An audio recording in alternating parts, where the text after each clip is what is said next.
It has long been the mission of the SCP Foundation to secure and contain any anomalies they encounter, all to protect the safety of the human race. Sometimes containing an SCP is a trivial task, as simple as guarding a room or keeping an eye on an artifact with strange but mostly harmless properties. Other times, though, anomalies require a considerable number of the Foundation's personnel and resources to keep them under control. This latter category commonly includes some of the most dangerous creatures and entities that the SCP Foundation keeps under lock and key.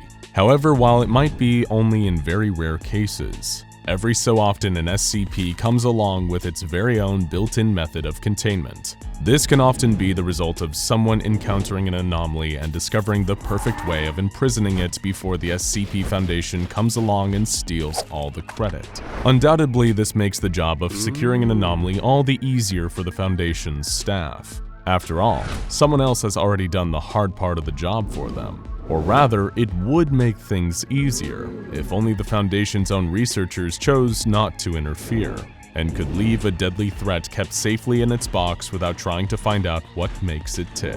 SCP-5001 is, in some ways, a reminder that some things are best left alone, but it is also a grave warning not to tamper with that which you do not understand. Both of these lessons would soon be imparted on the SCP Foundation. Buried 60 kilometers below the ground in northern Russia is SCP-5001, a 53-kilometer wide structure. It is an enormous biomechanical machine, but to the untrained eye there is nothing anomalous about the object. And according to the Foundation's findings, this is indeed the case. There is nothing inherently anomalous about the structure itself. But there are a number of characteristics that seem to suggest it is, in some way, connected to anomalous phenomena. For one, there's the sheer scale of the structure, and then there's the records that were uncovered about SCP-5001, which appear to have been monitoring and tracking its status. Perhaps whoever constructed it or discovered it kept a record as they observed the structure. Nothing too out of the ordinary about that. But what's strange is that these date back to 11,000 BC. And yet were somehow made with modern systems of measurement. And other weirder documents have been recovered from inside of SCP-5001. Records written in languages from all over the world, and even some in languages lost to time. Among them are papers in Phoenician, Ancient Hebrew, both Ancient and Modern Greek, Latin, Anglo-Saxon, along with Modern Russian, English, and Mandarin. Some of these documents are even written in languages that the SCP Foundation's top researchers are yet to properly identify. The explanation for all this would seem obvious, wouldn't it? Writing in both ancient and contemporary languages, records that date all the way back to the last of the prehistoric era, it all seems to point in a certain direction. Somehow, SCP-5001 has a link to time travel. Perhaps it was even a hub for a group of time travelers, right? Wrong. The Foundation already thought that this might be the case and checked for any signs of temporal anomalies. And yet, they found nothing. No evidence to suggest that there had ever been any time travel near or using SCP-5001. There were no devices on site that could affect time, and no traces of any residue or fallout from a temporal occurrence. So what exactly does this thing even do? Well, we're afraid to say the Foundation researchers have been stumped on the answer to that question too, and they are not the only ones either. Way back in the 50s, the GRU's Division P also had an interest in SCP-5001. For anyone who isn't already acquainted with them, they are one of the SCP Foundation's numerous groups of interest, a list of organizations, corporations, and agencies from around the world who have also had dealings with anomalies. In the case of GRU-P, they were originally a division of the Russian Army during the Cold War. The specialty of GRU Division P was the acquisition of anomalous objects and entities. In other words, they were the Soviet Union's very own SCP Foundation. In 1953, GRU Division P was alerted to abnormal seismic activity in a narrow region of northern Russia. A team was immediately sent in to investigate and began attempting to take seismic measurements of the area in question. During their various experiments and tests, GRU Division P realized a discrepancy in their readings. Again and again, they checked and double-checked their results. only to discover that this reading wasn't the result of faulty equipment or even human error. There was something big nearby. What they hadn't yet realized was around 30 kilometers away, deep underground, was SCP-5001. Immediately, GRU Division P began drilling towards the location of SCP-5001, but for years found that they were unable to breach the exterior of the structure. Defeated, the project was abandoned in 1955. However, Soviet leader First Secretary Khrushchev seemed to have a vested interest in gaining access to SCP-5001. As a result, he privately funded the GRU Division P operation, allowing them to continue their work in secret for a number of years, from 1959 until Khrushchev was disposed in 1964. Of course, this was all during the height of the Cold War, but by the late 1960s, international relations between the Soviet Union and the United States of America were starting to ease. Thanks to the relaxing tensions, a contract was introduced allowing the two nations' secret organizations to work together on a number of operations involving potentially dangerous anomalies. This meant that the SCP Foundation was finally able to step in and contribute to the GRU Division P's project concerning SCP-5001. Their first task? Actually getting inside the subterranean structure. Naturally, given how well-versed the Foundation is in dealing with anomalies, they had ideas for how to crack this nut. By acquiring anomalous technology from the Global Occult Coalition, another group of interest, as well as experimental designs created by one Dr. Elijah Rachma, the SCP Foundation were finally able to breach the structure in 1971. From then until the dissolution of the Soviet Union in 1991, the SCP Foundation and GRU Division P worked together to conduct a number of studies into the origin and purpose of SCP-5001. Both organizations were curious as to the technology the structure possessed, and attempts were even made to recreate some of the devices found within. Among this advanced technology were ontological stabilizers, also known as Scranton reality anchors, which are located around SCP-5001's inner chamber. These were designed to directly alter the amount of Humes in a given area. What's a Hume? Well, to keep it simple, a Hume is a measure of the reality around us. If it helps, imagine reality as a pile of sand. Now imagine that you remove a single grain of sand from the pile. Congratulations, you just removed one Hume from this reality. Taking one away doesn't really do much, but start grabbing handfuls and the pile gets smaller, scattered. Less a pile and more a light dusting of sand. Reality works the same way. Take too much away and it starts to lose whatever it was before. Being able to alter the amount of Humes in an area meant that these ontological stabilizers could alter the strength of reality itself, even nullify the reality-bending properties of some anomalies. In theory, an SCP with the power to influence reality could be contained using this technology. The effects of their abilities reduced significantly, although not negated entirely. Another noteworthy piece of technology uncovered was codenamed Omega. Omega was discovered in an unmarked room on a computer terminal that was connected to every area of SCP-5001 by dozens of cables. The software itself was an artificial intelligence construct, a computerized consciousness that seemed to serve the purpose of controlling the various systems within SCP-5001. The Omega seemed to work by providing an answer whenever someone used a keyboard to input a question. The artificial intelligence of Omega appeared able to hold a conversation, but would refuse to give any insight into when the SCP-5001 structure was built or what its purpose was. Despite neither group knowing what SCP-5001's function was, an agreement between the SCP Foundation and GRU Division P was formed. Both organizations shared the belief that Omega, the ontological stabilizers, as well as the other anomalous technologies could never, under any circumstances, be allowed to fall into the wrong hands. They had a pact to keep the knowledge of SCP-5001 and these devices strictly between themselves. However, this agreement was, sadly, not to last. In the early 90s, GRU Division P liquidated its assets and disbanded.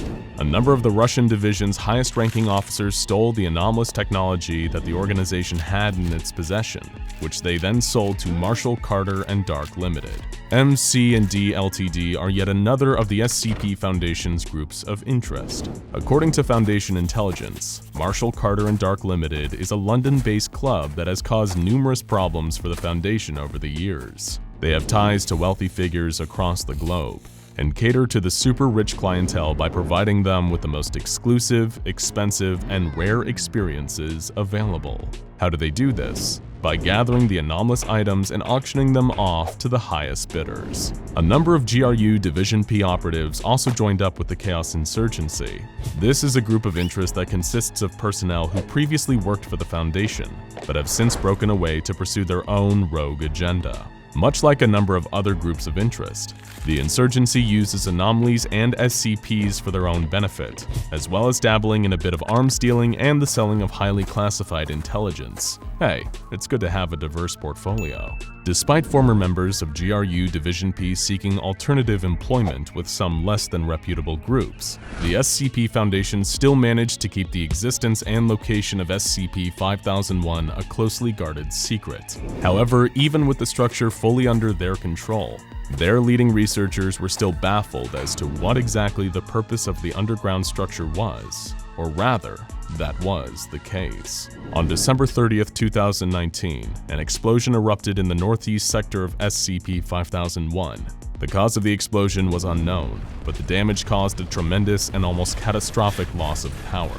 Whether the explosion had been triggered by one of the many groups of interest, like the former GRU Division P, or just a machinery malfunction, it almost caused the total destruction of SCP-5001. What would be so bad about that? Well, remember earlier when we said that every so often an SCP comes along with its very own built-in method of containment? You see, it wasn't the structure or technology of SCP-5001 that the Foundation should have been worried about. It was the thing inside of SCP-5001. Just as some Foundation researchers had long theorized, SCP-5001 was a cage, a containment unit for its own anomalous objects within, something powerful enough to alter reality right down to the Humes, hence the need for ontological stabilizers to dampen its power, and Omega to keep the place running. This entity, known either as SCP-5001-A or the Devourer, was being held inside SCP-5001, and when the structure was damaged, it was almost freed. While there was no data on SCP-5001's computer system about this being's appearance or the extent of its anomalous powers, whoever created SCP-5001 went to considerable effort to keep the Devourer contained, viewing it as a threat to all of reality. And all that effort was almost undone when the structure was damaged by the explosion. Fortunately, the SCP Foundation was able to re-establish containment of SCP-5001-A, though at the cost of a tremendous amount of lives. When personnel were finally permitted to re-enter SCP-5001, a number of the structure's core systems had been damaged, but it was still able to perform its primary function and keep the Devourer safely contained within. As personnel entered the structure, a message appeared through the Omega computer system that read, "Hello, my children. Although you have grown immensely since your earliest days, you have much room to grow. Your species' intellect is merely a bud with so much potential. Your weapons are powerful. Your medicine is supreme. Your engineering is beautiful. With proper guidance and care, you are sure to reach an elevated state of being and transcend your bodies for something more whole and perfect. That is why it pains me so dearly to request that you leave this place immediately. Your studying and probing have almost resulted in the end of all I have worked towards to keep you alive. If you comply, I guarantee that the Devourer will never escape, and your species will be free to pursue the enlightenment of technology for all eternity. Let this be my final gift to you, directly from the center of my broken heart." Okay, back up. Broken heart? Interesting. Where have we heard something like that before? We'd hate to jump to any conclusions, but when one hears about a being of great power related to large and mysterious machines, and that word again, broken, all the groups of interest that seem to be tied into SCP-5001, and we'd neglected to mention perhaps the most important of all, the Church of the Broken God. This religious organization that reveres industry and technology over the impurity of flesh has been united in a singular purpose, rebuilding their deity, the broken god Mechane, whose body was split apart in an attempt to preserve the future of mankind. Perhaps the heart of this great and ancient machine, This Devourer is actually the heart of something else entirely. Though of course, there's only so much we can speculate. Knowledge, after all, can sometimes be like a flame. It can light your way, but if you get too close, you will inevitably be burned. If ever you're in doubt, ask the people devoured and assimilated by the heart of Mechane the last time it was freed by the church.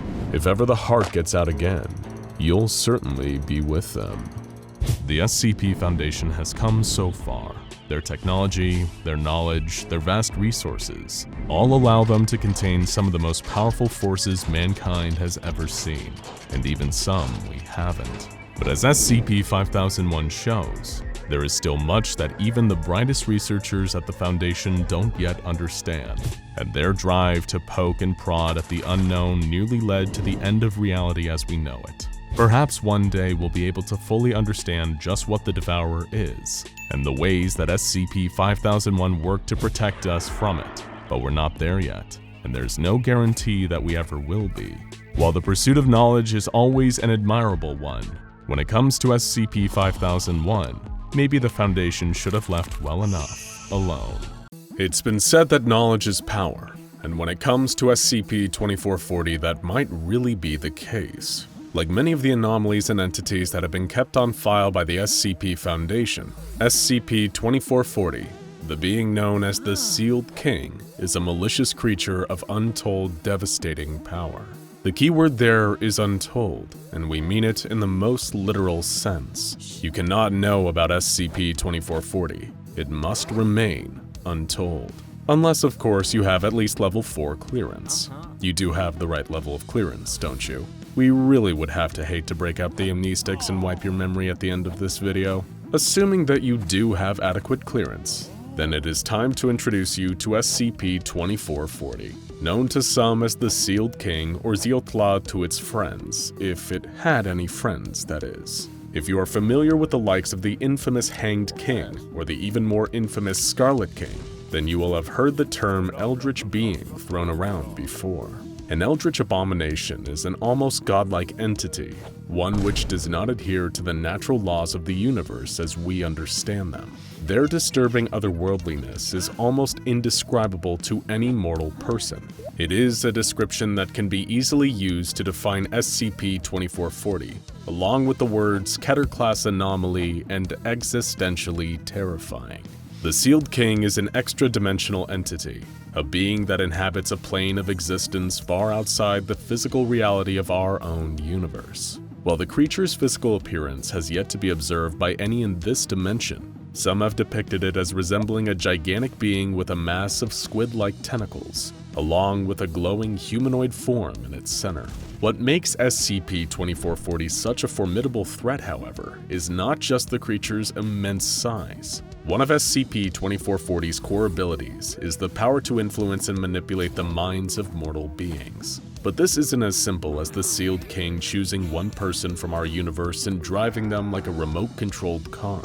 SCP-2440's influence is spread mimetically. By manipulating data and information, SCP-2440 slips its mimetic agents into texts, images, even spoken phrases, and other audio stimuli. Think of it like subliminal messaging or product placement. Imagine for a moment that you see a character on a TV show eating a certain brand of black and white sandwich cookie, and that makes you decide that you want to go to the store and buy some delicious black and white sandwich cookies to enjoy for yourself. That idea was planted in your head by something you saw, and it had an influence on your behavior. SCP-2440 operates on a very similar principle, but with one key difference. Once enough people become aware of it, SCP-2440 will use those to subtly spread its influence, controlling the actions of those it manages to infect, and its hold becomes stronger the further they spread the knowledge of the Sealed King. To put it plainly, the more people that become aware of the Sealed King's existence, the more powerful this Eldritch Abomination becomes. The range and scope of SCP-2440's abilities varies depending on the quantity of people its influence has been mimetically spread to. According to research by the SCP Foundation, if 200 people or less have been infected, then these individuals will demonstrate an increased interest in media belonging to the horror, science fiction, or fantasy genres. whether this be films, books, or images that fall into one of these categories. Exposure to these desired materials is believed to increase the spread of the Sealed King's influence. If the number of infected individuals climbs to between 201 and 500 people, then SCP-2440 has been known to take direct control of a single infected person. This control is somewhat limited though, with the Sealed King only able to maintain a connection with the controlled host for half an hour. During this time, the infected person will attempt to infect further people by creating works that contain subtle details about the nature of SCP-2440. Historically, when infection levels have reached this phase, Foundation researchers have been able to communicate with SCP-2440 through conversations with its host. The creature displays a very hostile attitude towards humanity, and it has been quite open with the fact that its sole purpose is to continue infecting individuals until it is able to manifest physically in our reality without the need for a host, something that feels like it's right out of the evil Eldritch Entity playbook. When infection of the knowledge spreads up to 1,500 people, SCP-2440 becomes able to take full control of another infected individual without the previous limitations. By making them fully subservient, it will then use this person to speak simultaneously to any and all that have been infected with information regarding the Sealed King. Next, if up to 10,000 people become infected, more of SCP-2440's abilities start to influence this dimension. The creature is known to be able to distort and reshape reality, though at this point SCP-2440 still needs to control a host. But even though its powers and abilities have increased, at this stage the creature shows no interest in actually using them, and its focus still remains on using its human host to spread its mimetic agents, furthering the infection. Once the number of people infected by SCP-2440 through subliminal mimetic information surpasses 10,000, the Sealed King is able to manifest its true form outside of a human host for a maximum time frame of 1 hour. This is the point of no return, as SCP-2440's reality-bending powers are dramatically increased. The methods that would have previously kept the creature at bay will cease to be effective, and it can take direct control of up to 1,000 of those it has infected.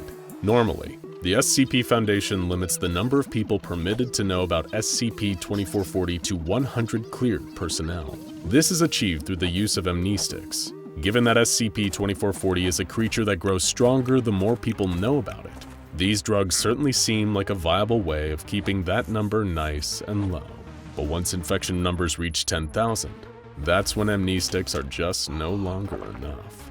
Based on the information about the Sealed King that is available to them, SCP Foundation personnel have projected that if the number of people infected by SCP-2440 ever reached as high as 100,000 or more, the creature would likely be able to manifest outside a host for longer, possibly up to 2 hours. It is also believed that SCP-2440 would be capable of creating dimensional portals, either inviting anomalies from other universes into our own, or simply creating its own anomalous creatures. By this point, any and all infected individuals would be fully under the Sealed King's control.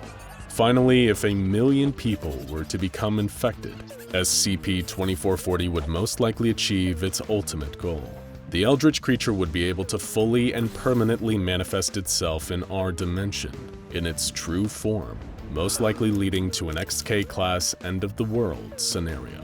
Fortunately, through the dispensing of amnestics, the SCP Foundation have managed to prevent such a scenario from coming to pass. Additionally, containment teams are regularly sent to investigate any reported awareness of SCP-2440, and any infected individuals are either treated with memory-altering drugs or simply terminated.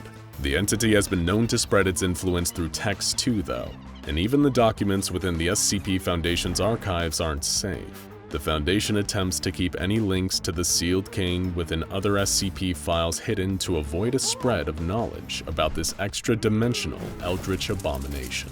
However, while only 100 members of authorized SCP personnel are aware of SCP-2440, the Foundation isn't the only organization aware of this being's existence. A group calling themselves the Children of God is comprised of individuals previously infected with the knowledge of SCP-2440's existence, and has supposedly been around even longer than the Foundation has.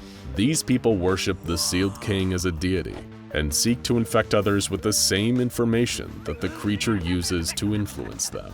Carrying out the whims of this extra-dimensional threat, the Children of God attempt to spread the word, as it were, by any and all means available to them. The Foundation considers any member of the Children of God to be highly dangerous, and containment teams are advised to either capture them on sight or use lethal force to terminate them. The Children of God were previously based in a compound somewhere in the United States, and during an assault on their base, the Foundation was able to recover documents that describe the possible origin of SCP-2440.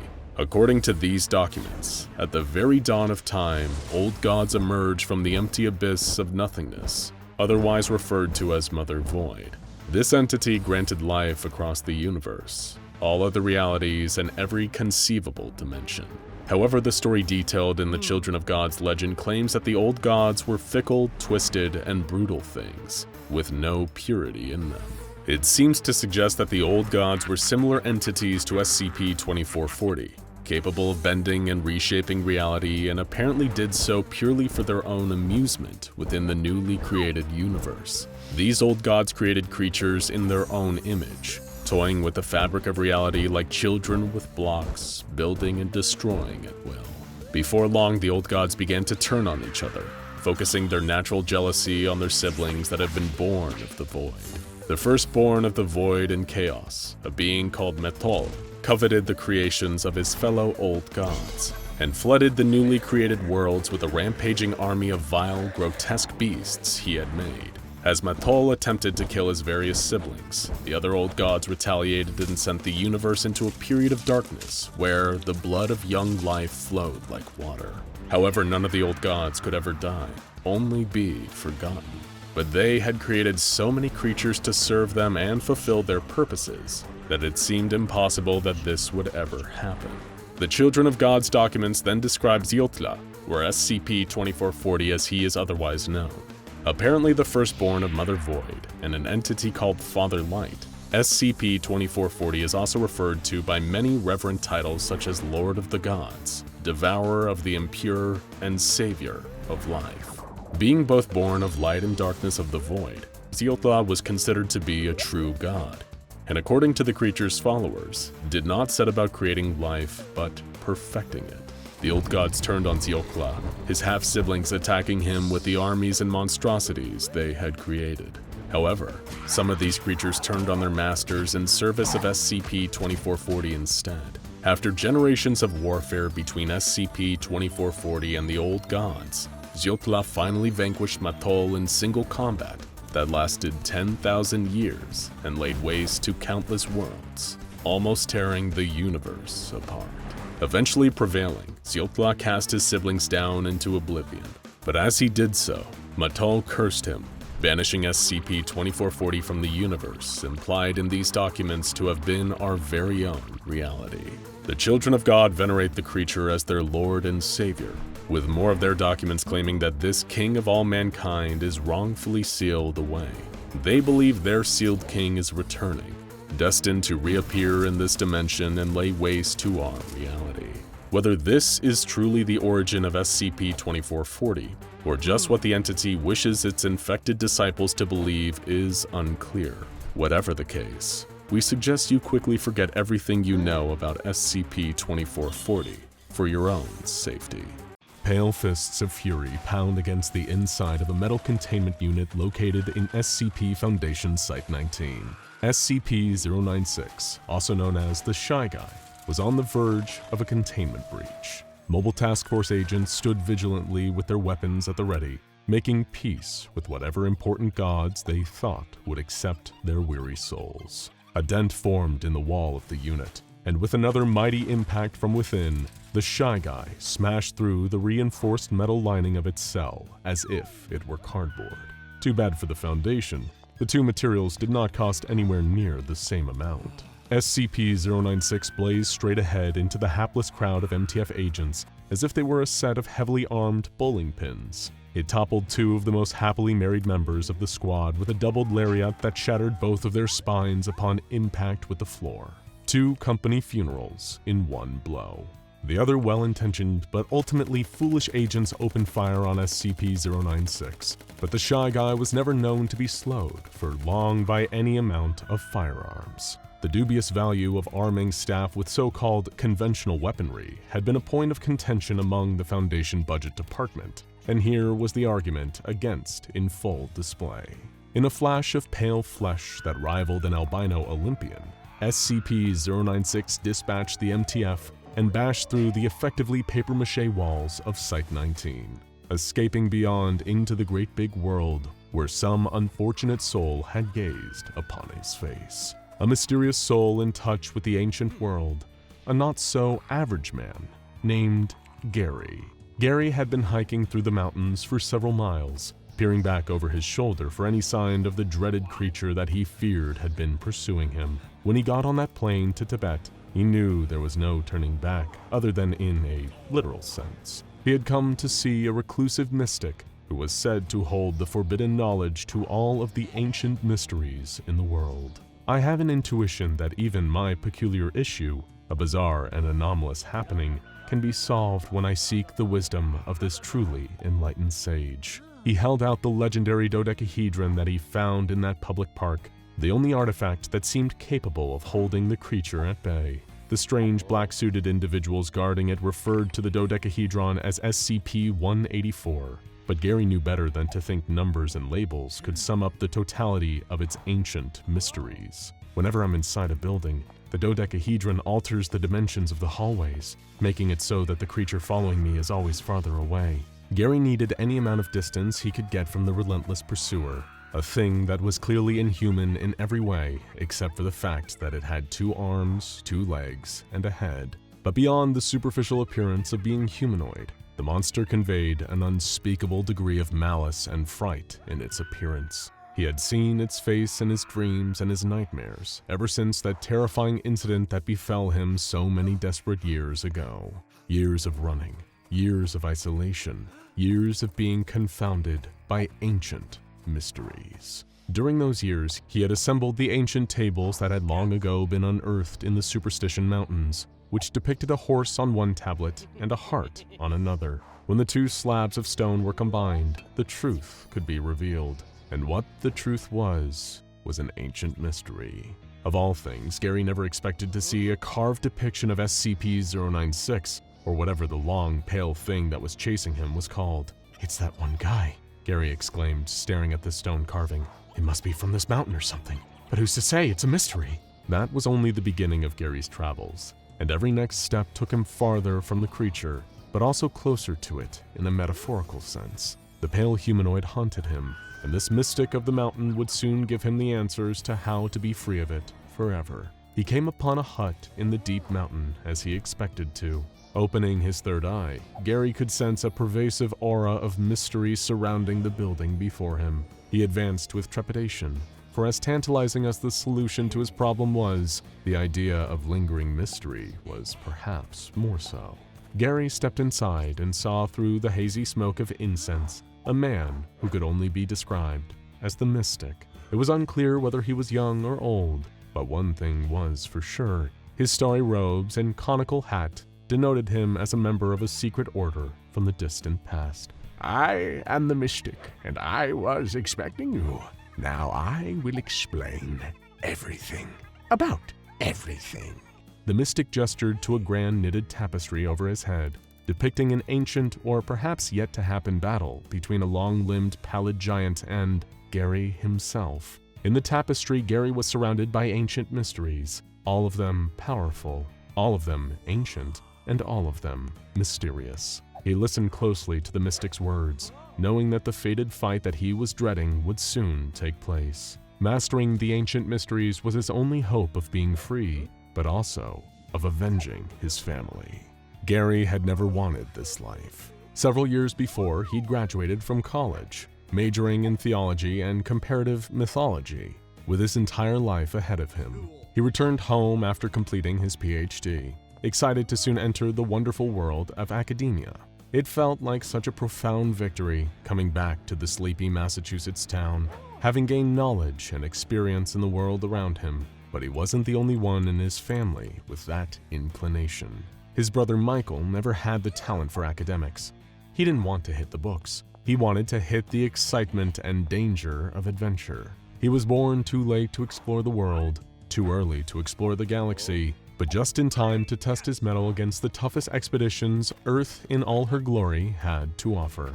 It was this thirst for adventure that sent him to the rugged Himalayas with only himself and a Sherpa guide. He'd climbed to the highest peak and stuck in the family crest of his forebears. And of course, he'd taken photos. So many photos. Photos that he would be eager to show everyone, including his academic brother Gary when he got back home. He had no idea that he was putting himself and so many others on a collision course with destruction. It was the same frosty white Christmas when Gary and Michael returned to their familial homestead with stories to tell and experiences to share. It had in fact been years since the two brothers had seen each other, and little did they know, they would never see each other again after this night, and what would change everything would be a simple slideshow.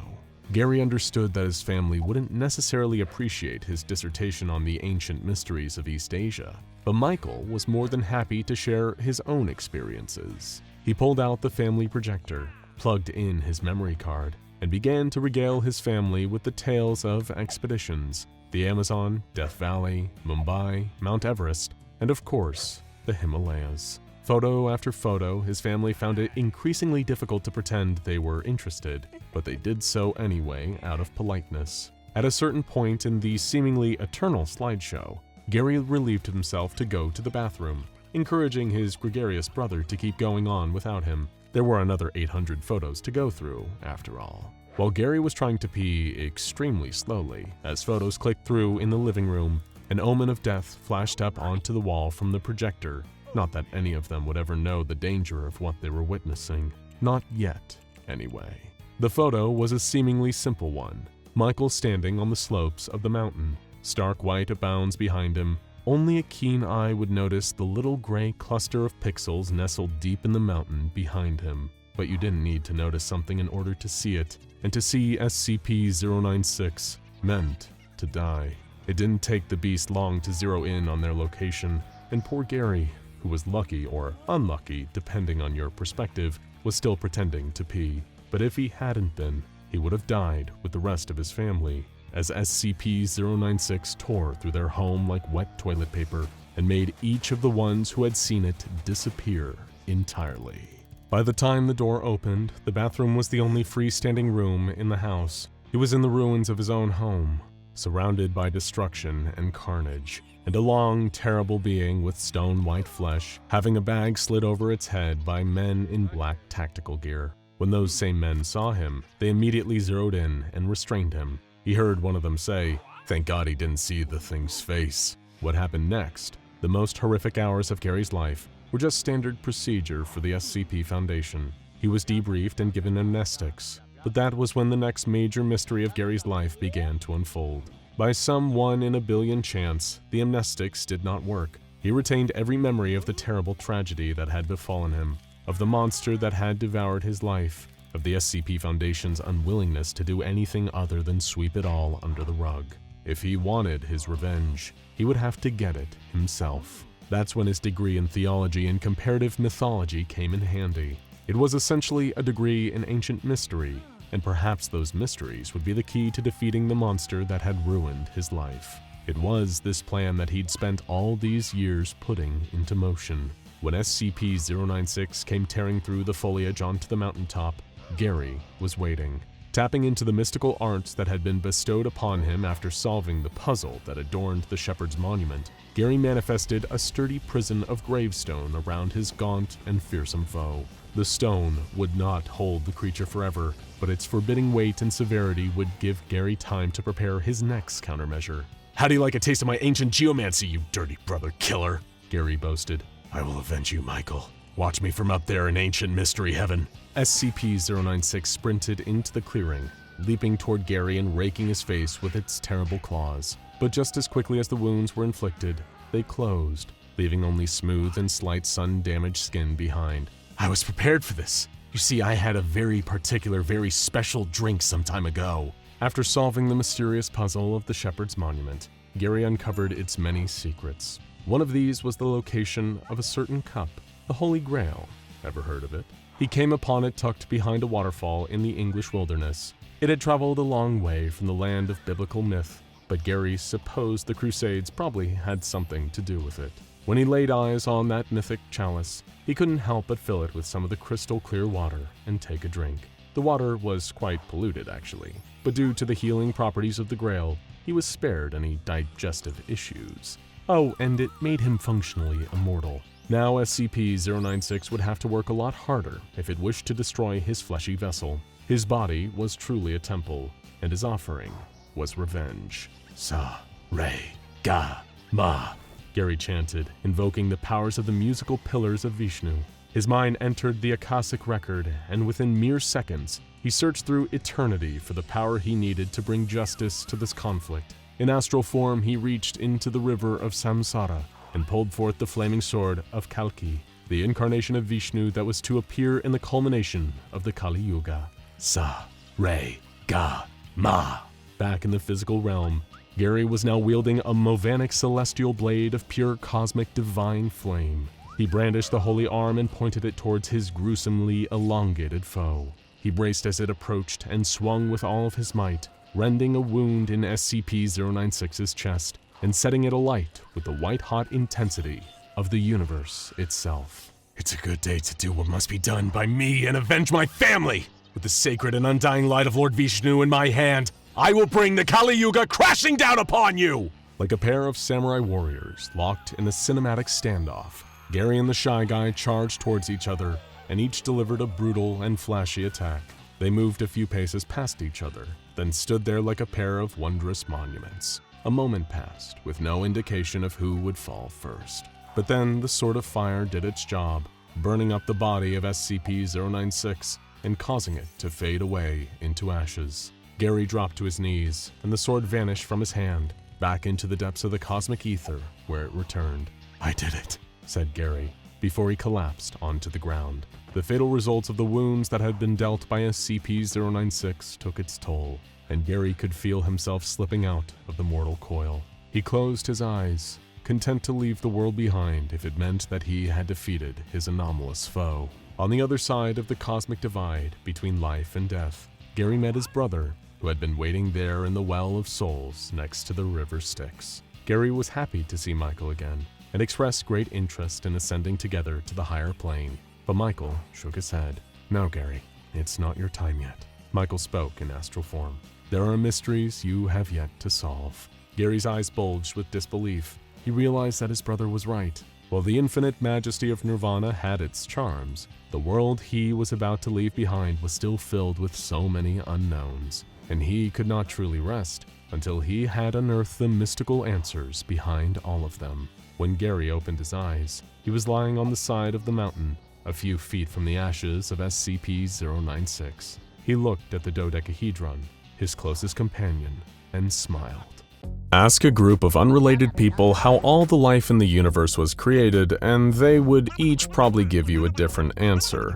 Ask someone with a scientific background and they'll tell you the universe was birthed after the Big Bang, and that life gradually evolved on Earth over millions of years. Or if you were to ask someone of the Christian faith, they might tell you that God created the entire universe in 6 days, every planet, star, even giving life to every single creature, then took Sunday off. Every belief system since the dawn of humanity, whether monotheistic, pantheistic, or even atheistic, have had their own creation stories and myths. And then there's the answer that a member of the Church of the Broken God would give you. And trust us, it's far more complicated. Just in case you've never heard them mentioned before, the Church of the Broken God is an anomalous religious organization and group of interest. The SCP Foundation has actually had a number of encounters with the Church over the years, and we'll get to why that is in a moment. Members of the Church share in the belief that life, specifically biological flesh-based life like that of human beings, is inherently wrong, a direct product of evil.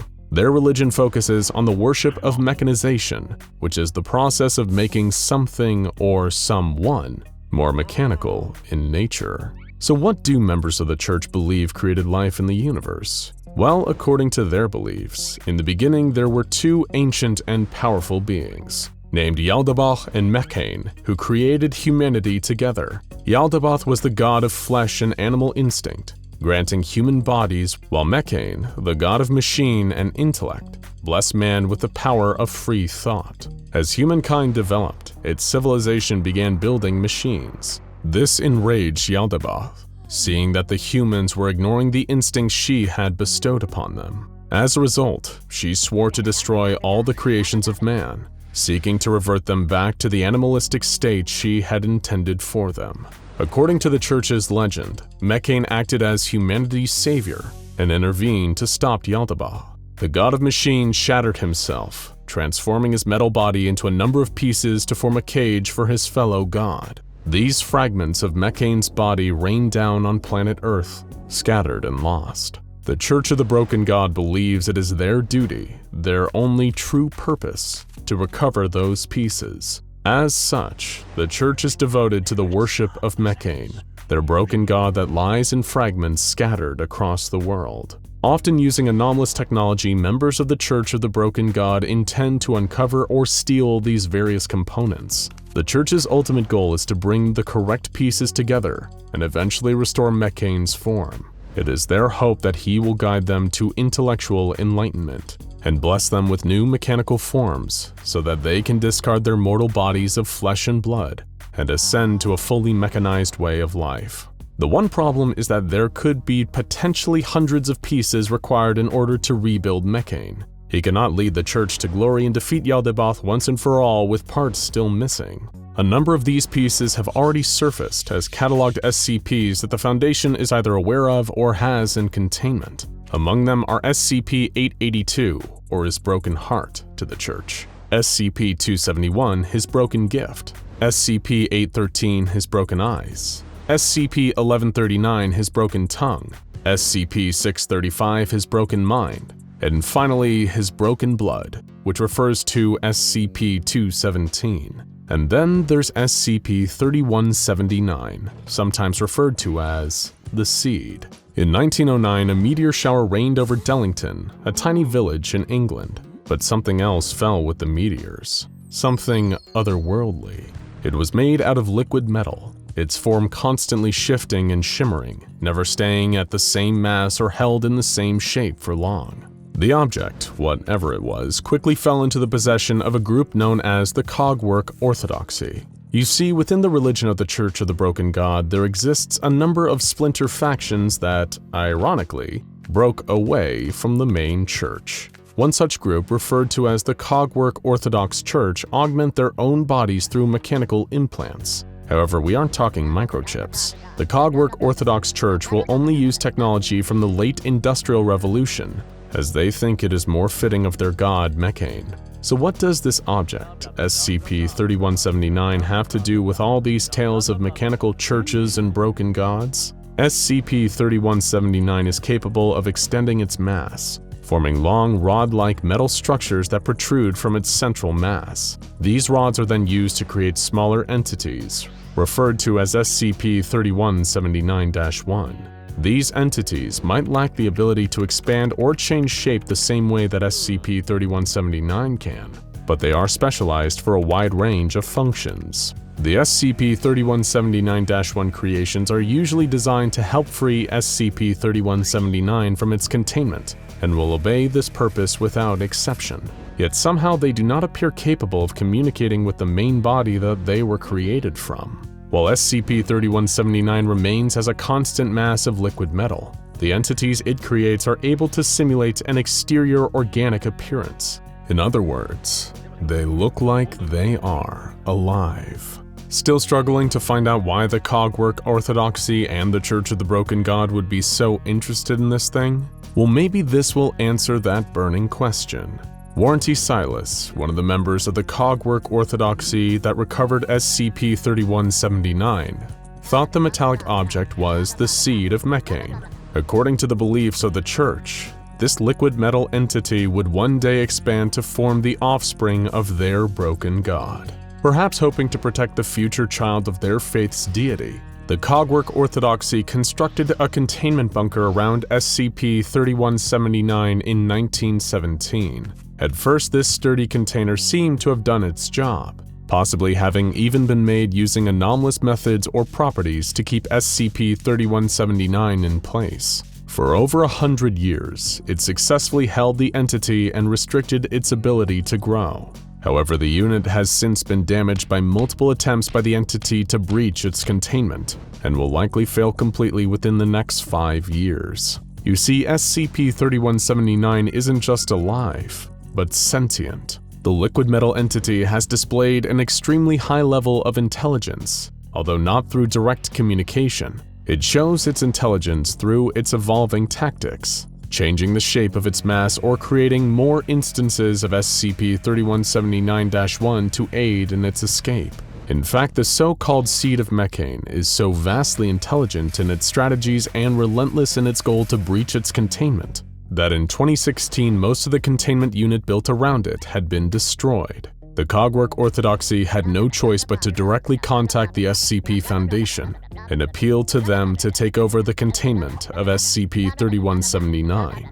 Even after this exchange, the Foundation still had significant trouble keeping the entity contained. They couldn't transport it, instead assigning a mobile task force, Zeta-10, codenamed Death Metal, to monitor SCP-3179's growth. If a section of its body expanded too far beyond an acceptable level, these personnel had to step in and sever it from the main body of SCP-3179. Any part sliced, severed, or otherwise removed from the liquid metal mass still continues to grow for several hours after its removal. However, this growth eventually stops, and these pieces are left inert and lifeless. For example, on one occasion in late December of 2016, SCP-3179 grew a number of metal supports from its main body, not unlike multiple pairs of legs. Before the entity could use these new appendages to pull itself free and escape its containment, members of MTF Death Metal stepped in and severed them before they could fully grow. A few weeks later, in January of 2017, SCP-3179 tried a similar strategy, growing structures resembling propellers on top of its body and attempting to attain flight. Once again, Death Metal did what they do best and clipped SCP-3179's wings. It later produced instances of SCP-3179-1 in the form of numerous flying drones that it tried to use to fly away from the containment zone. MTF Zeta-10 was able to shoot these entities down, forcing SCP-3179 to once again alter its tactics. Next, it produced a number of sound-emitting structures from its central mass and used them to mimic the voices of a number of MTF Zeta-10 members. The metallic creature attempted to plead with the Foundation's operatives in the voices of their colleagues, claiming that they had become trapped inside the liquid metal. After no result, a day later SCP-3179 began to use the same structures to emit screams of the same MTF Zeta-10 troops. This time, the voices claimed that SCP-3179 was killing them and begged to be set free. Once again, the Foundation's personnel remained at their posts, though this breach attempt apparently added a lot more job stress to the role. SCP-3179 even on multiple occasions produced instances of SCP-3179-1 that were identical to existing MTF Zeta-10 members, trying to convince the others that the entity should be released from its containment zone. At one point, it was even able to use tiny SCP-3179-1s to replace the internal organs of one of the MTF Zeta-10 members in his sleep with entirely mechanical components. On the outside, the man looked to be human, his eyes, skin, and tongue all organic. But inside, he had been made a puppet of SCP-3179 and sent off to sabotage a number of systems involved in the entity's containment. Luckily, the Foundation's forces were able to stop this new instance of SCP-3179-1 and terminated him. Of course, this all begs the question, why would the Cogwork Orthodoxy hand SCP-3179 over to the Foundation? If the Seed of Mechane was so sacred to them, so important to their belief system, then why give it to another organization? You could argue that the Cogwork Orthodoxy were admitting that they weren't as well equipped as the Foundation are when it comes to containing anomalies, or that they'd rather the future offspring of Mechane was best kept as safe as possible. But that is if you even believe that SCP-3179 really is the Seed of Mechane. While growing in its containment, the entity showed to be considerably hostile towards the members of the church that curated it. It even caused a number of casualties, killing many that wanted to protect it on behalf of Mecane. Additionally, the metallic mass wouldn't change its state whenever they would read scripture related to the broken god. In fact, it showed little reaction at all to any displays of faith from the Cogwork orthodoxy. Surely Mecane's own offspring wouldn't have behaved in such a way.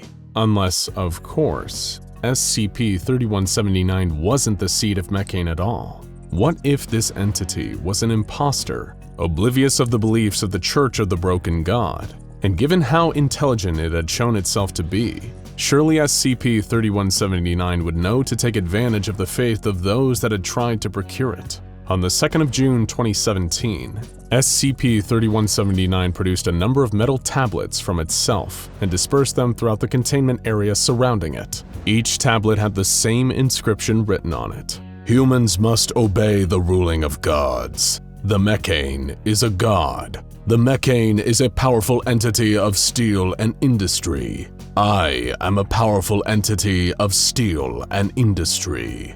Therefore, I am Mecane. Therefore, I am a god. Therefore, you will release me." It is entirely possible that SCP-3179 was indeed a part of Mecane, the ancient broken god and deity to the Church and the Cogwork orthodoxy. But then again, this entity showed intelligence and adaptability, as well as hostility towards the human beings around it. Perhaps this so-called seed of Mecane was nothing more than a false prophet, trying to use the faith of the Church to ensure its own escape. It doesn't get much craftier than that. In the long history of the world, the planet has played host to a wide variety of ancient civilizations. There are far too many of those for any one video to cover. People make it their careers to discover and catalog the civilizations that preceded us in the modern era. Archaeologists and historians make it their life's work to learn everything there is to know about these mighty empires and kingdoms that span vast swaths of land where there are now dozens of countries. A lot of these civilizations are famous, even school children know about them. Take a look at the Roman Empire, for example. Everyone knows about the mighty Roman Empire. Julius Caesar took control of the Roman Republic and created the empire that would go on to be one of the largest empires in history at the time. It controlled practically everything in Europe and North Africa, and even parts of Asia. The Romans made amazing advancements in culture, architecture, law, and practically everything else. In fact, their legacy can even be seen in pop culture today. The American Senate is modeled off the Roman Senate, and practically every nation in the world has their own kind of wine, a Roman invention. Or take the Macedonian Empire. A lot of people don't know its name, but you almost definitely know the person who created it: Alexander the Great. At only 20, he took his father's throne. Then he began launching military expeditions, and it soon became clear that young Alexander was a brilliant tactician. Never defeated in battle, he managed to extend his vast empire across all of West Asia and North Africa, stretching all the way to Egypt and India. Like Caesar would go on to do after him, he managed to create one of the largest empires in history. Except he did it all before he even turned 30. Though he died young and his empire was split apart by his generals, he brought Greek thought, culture, and philosophy, not to mention science, to the far reaches of Inner Asia. And of course, there is the Mongol Empire, led by the fearsome Genghis Khan. The Mongols, a nomadic people from Central Asia, were divided into dozens of distinct tribes until Genghis Khan united them under one flag. And from there, they spread outward violently into the rest of Asia, conquering China, Korea, Eastern Europe, and practically all of Asia. In doing so, they created the largest empire in history and killed somewhere near 40 million people in their conquests, 10% of the world's population at the time. But they also created a safe trade route from China to Europe, what is now known as the Silk Road, and their innovations with cavalry would go on to inform warfare using horses for the next 800 years. Moving out of Asia, there are also the legendary Mayans. The Mayans were more of a loose confederation of different tribes, working together to advance a common civilization. They didn't conquer as much land as the others, only one area in Central America, but they crafted a complex society with laws, civic duties, social rules, and extremely advanced religious rites and architecture. If you go to South America today, you can still see the remnants of their empire. Step pyramids that look sort of like ziggurats deep in the South American jungle interior. They invented astronomy, calendars, writing, and many forms of art like mosaics, all without contact with European society. Needless to say, the advancements empires have made throughout history are so important, we use them in our daily lives all the time. And we know a lot about these ancient empires too. How could we not? They've made massive impacts on the planet and population, not to mention religion, culture, law, society as a whole. But what if there was an empire on the planet that was larger and more advanced than all of the ones we just looked through? And not just more advanced by a little bit. So advanced that they were creating nuclear reactors well before Alexander was taking his first steps, or Plutarch was trying to complete a history of the Greeks. So advanced that we still don't totally understand what they were capable of. I'd certainly call that anomalous, wouldn't you? And that's not all. What if this empire also managed to stay hidden from modern science for centuries? They didn't stay alive, but their ruins have never been found by the scientific community. Their relics have been squirreled away from the eyes of the world over the decades. You'd never find a reference to the Mechanite Empire in a history textbook or in a museum, and that's for a very good reason. The SCP Foundation has spent an extremely large amount of time and money ensuring that the evidence of this ancient empire never comes out to the rest of the world. But even if a culture creates anomalies, is the culture itself anomalous? Does it need to be contained? Especially if they're all long dead and their technology has degraded into unusability. Well, maybe. Except their technology is doing just fine. 2,000 years and counting, their technology is still working perfectly. In some cases better than our modern devices. How can that be possible? How can that not be anomalous? Well, as unbelievable as it might seem, it's true. We'll dive more into what exactly this empire out of Greece was in a bit, but for now we're going to look at an SCP file associated with them. Except this one couldn't be picked up, stuffed in a box, and shipped off to a containment locker in Site-19. You'll see why in a minute. But for now, let's just take a look at the file. SCP-2406 lacks any images or flashy documentation, so no clues there. Unless it's not possible to photograph the anomaly for some reason. The object class is safe, and the containment procedures aren't very long. A site, Provisional Site-31, has been constructed around SCP-2406 and is under the cover of a Kazakhstani military base. Provisional sites are temporary sites that the Foundation puts up in the field to contain an anomaly that can't easily be transported somewhere else for containment. And if it's a Kazakhstani military facility, the anomaly is probably somewhere in Kazakhstan and can't be moved. Seems reasonable enough. All personnel who work directly with SCP-2406 are required to wear a Type A hazmat suit when in contact with the anomaly, and to undergo a full decontamination bath upon exiting. Whatever SCP-2406 is, being in direct contact with it can be dangerous to humans. So the Foundation uses specialized hazardous material suits, the big yellow jumpsuits you see near radiation or chemical spill sites. On top of that, an armed contingent of guards are to remain in place in and around Provisional Site-31 to ensure no one unauthorized accesses the anomaly. Though you'd have to wonder why anyone would try to access a military base. The containment procedures close out by declaring that anyone wanting to directly interact with SCP-2406-1, whatever it is, needs to get authorization from their site director. So, SCP-2406 has at least one sub-anomaly to deal with. Obviously, the Foundation is very interested in keeping this anomaly, or these anomalies, secret and protected at all costs, as well as limiting human exposure to something potentially dangerous. Now, let's take a look at the description. SCP-2406 is a mechanical automaton that's 93 meters tall and weighs approximately 210 metric tons. For the Americans among us, that's about 300 feet in height and 230 tons, over 450,000 pounds. No wonder the Foundation couldn't move it. After investigating, research concluded that SCP-2406 wasn't sentient, so it wasn't a robot or cyborg or artificial intelligence. An automaton is a machine to perform a specific task, and this thing, whatever it is, was controlled by at least 6 different operators, if not more. They piloted the machine using 160 different valves and levers within the torso, head, and chest of the automaton. And if it has a head and chest, it has limbs. Limbs that were controlled by a combination of pneumatics, hydraulics, and clockwork machinery. But controlling is one thing. How the heck does something like this get the power to move? The answer is a nuclear reactor embedded in its torso, with power cables running to its arms and legs. Yep, unbelievable as it may seem, this ancient curiosity was powered by the same source our modern aircraft carriers and nuclear submarines use. SCP-2406 was discovered on August 7, 1985, in the Aralkum Desert, but not by the Foundation.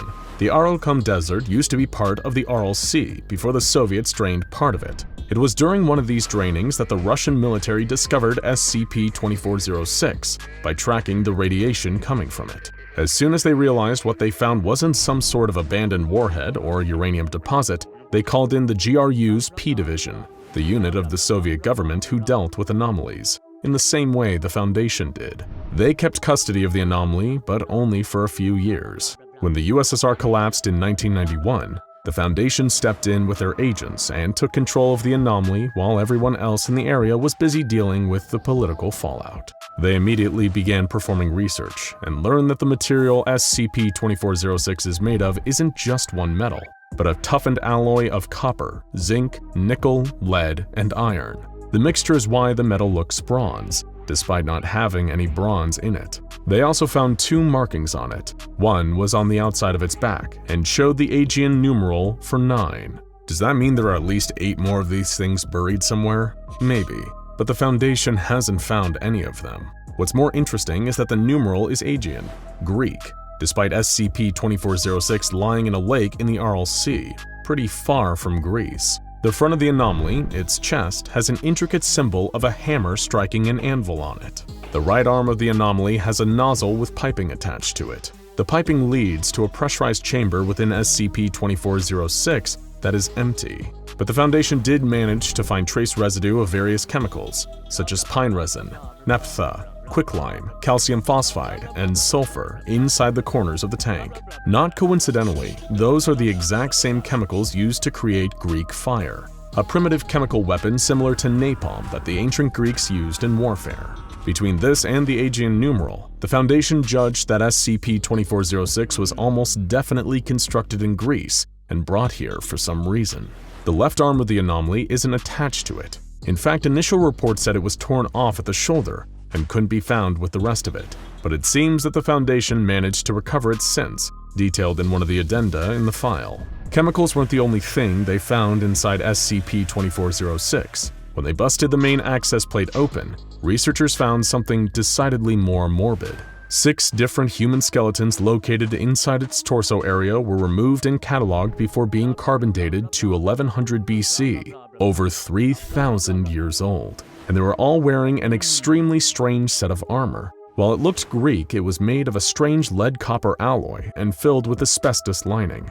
Presumably, the armor was designed to absorb the radiation put out by SCP-2406's reactor. There were also tubes from the helmets leading to the outside, so they could breathe safe air. One of the levers pumped water into the tubes so that the pilots didn't die of thirst, and another tube was near the groin, probably so they could pee. Seems like the designers ensuring that whoever was piloting SCP-2406 could do so for hours or days. The Foundation ensured through testing that SCP-2406 doesn't work. The limbs don't move, and many of the levers have rusted or broken. All of that damage from disuse is repairable, but there is even more extensive damage from combat. The limbs and head were first discovered run through by long, sharp spikes made of an unknown substance. Though it feels like chitin, its molecular structure is closer to coral, and on top of that, it's biological and contains some elements of human DNA. Parts of its limbs are also crushed or indented with a segmented pattern, like a boa constrictor wrapping around its prey. The evidence suggests that SCP-2406 was in an intense fight with some sort of giant monster and lost. But that's all in the past. SCP-2406 also has a more present problem: its reactor. It melted through the back of the anomaly, penetrating the Earth and seems to still be burning incredibly hot and radioactive nearly a kilometer under the surface. Engineers think that when it was intact, it works similarly to natural nuclear reactions rather than modern reactors, like when a uranium deposit begins to undergo fission. If nothing else, it means that SCP-2406's designers were studying those, and were far more advanced scientifically than any other culture on the face of the planet at the time that we know of. While they were investigating the wreck, Foundation personnel also discovered something interesting: a watertight ceramic jar, like the ones ancient Egyptians used to preserve organs. When they broke the seal, they found 2 tightly bound scrolls written in a unique language resembling Mycenaean Greek. It took 10 years of research for the Foundation's best linguists to translate the scrolls. What they found confirmed their theory. The scrolls were religious and written by a group called the Followers of Mechane, the ancient precursors to what we now call the infamous Church of the Broken God, an anomalous cult that seeks to rebuild their deity and make themselves more than human. The Foundations had run-ins with them in the past, but the documents indicate that 3,000 years ago, they weren't just a cult, they were an empire. The first scroll was translated to the following: "The Colossi were constructed in her schema. The Colossi were constructed to defend, secure, contain the enemy, Grand Karcist Ion, betrayer of man, destroyer of progress, sorcerer king of Aditum, a desolate domain of failed and fallen creation, built with the body's flesh of dead gods. Upon a throne of black ambition the enemy plots. The enemy is not a priest, they are a merchant, and they have sold the whole world totality. The Colossi were constructed in her schema. The Colossi were constructed to defend, secure, contain. The profane tools must be broken, uncreated. Drink deep the silver blood of Mechane. May her sacrifice not be in vain." Strange, but definitely religious. It seems to be a dedication to the broken god Mechane. The Colossi were created to fight their ancient enemy, the Sarkists. But the second document is much more interesting. "This is a testament of Matriarch Euprexia, legates faithful, servant of Mechane. I am not a warrior, but all warriors are dead, breaking themselves upon the enemy's host. The enemy has set their plan into motion. The Sorcerer King surrounds himself with corpses. To fight is to grow his legions. Egypt retreats from the world. The Hittites have fallen into chaos. The conspirators of Crete have sacrificed their own. The Aegean have fallen into barbarism. The city of 1,000 pillars is forever lost, has always been lost. Even the Deva grow desperate, with the enemy at their border. The center collapses, kingdoms crumble, the damage is done. The light of reason flickers and wanes. But Mechane sacrificed herself so that we might be free. We refuse to return to that darkness. We would rather die. But the siege at Euros was won. We must strike while the metal is hot, and thus we march for Kythera, at the end of all things. We have crossed the wine-dark sea. We have seen villages ravaged by the Red Death. We have seen the dead, the dying, and the deathless. We cast the accursed to holy flame. We enter his desolate domain, and in our left hand we carry our answer. We cannot undo what has been done, but we can delay the Sarkic dawn." So it seems that the ancient Mechanite Empire were once at war with another empire, the hated Sarkists. Losing and all their allies dying, they poured their resources into these massive mechs and sent them deep into enemy territory, equipped with some sort of doomsday weapon as a hope for success. What happens next is, unfortunately, a mystery. On December 12th of 1998, the Foundation found something almost 30 kilometers away from SCP-2406 during a routine patrol. At first, the researchers were confused. Had they found another wreck, one of the other 8 mentioned? Or perhaps the body of the mysterious creature SCP-2406 had fallen in battle with? But after excavating it, they realized they had found something they hadn't even been looking for to begin with: SCP-2406's left arm. The way it landed suggested that it had been torn off during the battle and hurled away. But what monster could possibly throw something that heavy 30 entire kilometers? Either way, what the Foundation found attached to SCP-2406's arm is much more interesting. The researchers aren't sure what it is, but it's much different from the rest of SCP-2406. It seems to be some kind of weapon, but one that's not made of any metals on Earth, and with an incredibly anomalous design. The Foundation personnel, not sure of what to make of it, designated it SCP-2406-1. Its purpose is similarly unknown, and the consensus seems to be that whatever it is, it far exceeds human understanding. But what the Foundation is sure of is that it seems to bend reality near it, though they're not sure how because it doesn't seem to affect anything. The Foundation's best minds are stumped by it. All they can say for certain is that if it was ever repaired, powered up, and activated, it could do unprecedented damage to local reality. So interaction with it was highly regulated, and the Foundation put it away with the rest of SCP-2406. No matter how different we are from each other, everybody has a shadow. It is a constant companion, always with us no matter where we go. Unless where we go is in a room with all the lights off, of course. As a child, shadows seemed mysterious or even terrifying. But as we get older, we learn that shadows are nothing to be concerned about, just your body blocking light. Of course, at the SCP Foundation, nothing is what it seems, and a shadow is never just a shadow. Near an abandoned Air Force base in Afghanistan, nestled next to a set of human remains, the Foundation discovered an unusual object capable of turning a simple shadow into a prison.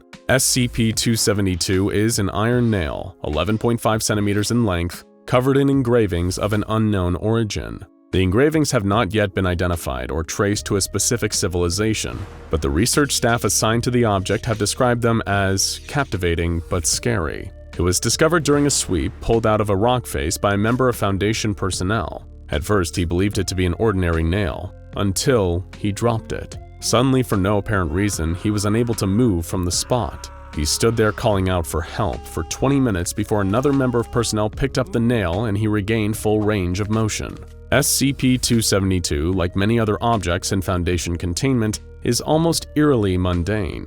Aside from the engravings on its surface, the nail looks like any other nail you might find scattered on the ground. Its true nature only reveals itself if you happen to drop it. Determined to learn more about the nail's properties, limitations, and potential unknown adverse effects, the Foundation conducted a series of experiments. The first experiment was conducted at the discovery site for SCP-272, the rock face in Afghanistan. A D-class, referred to as D-272-01, was handed the nail and instructed to hammer it into his shadow, in the area of his feet. Once the nail was 2/3 into the rock, 01 was no longer able to move. He attempted to run but could not lift his feet.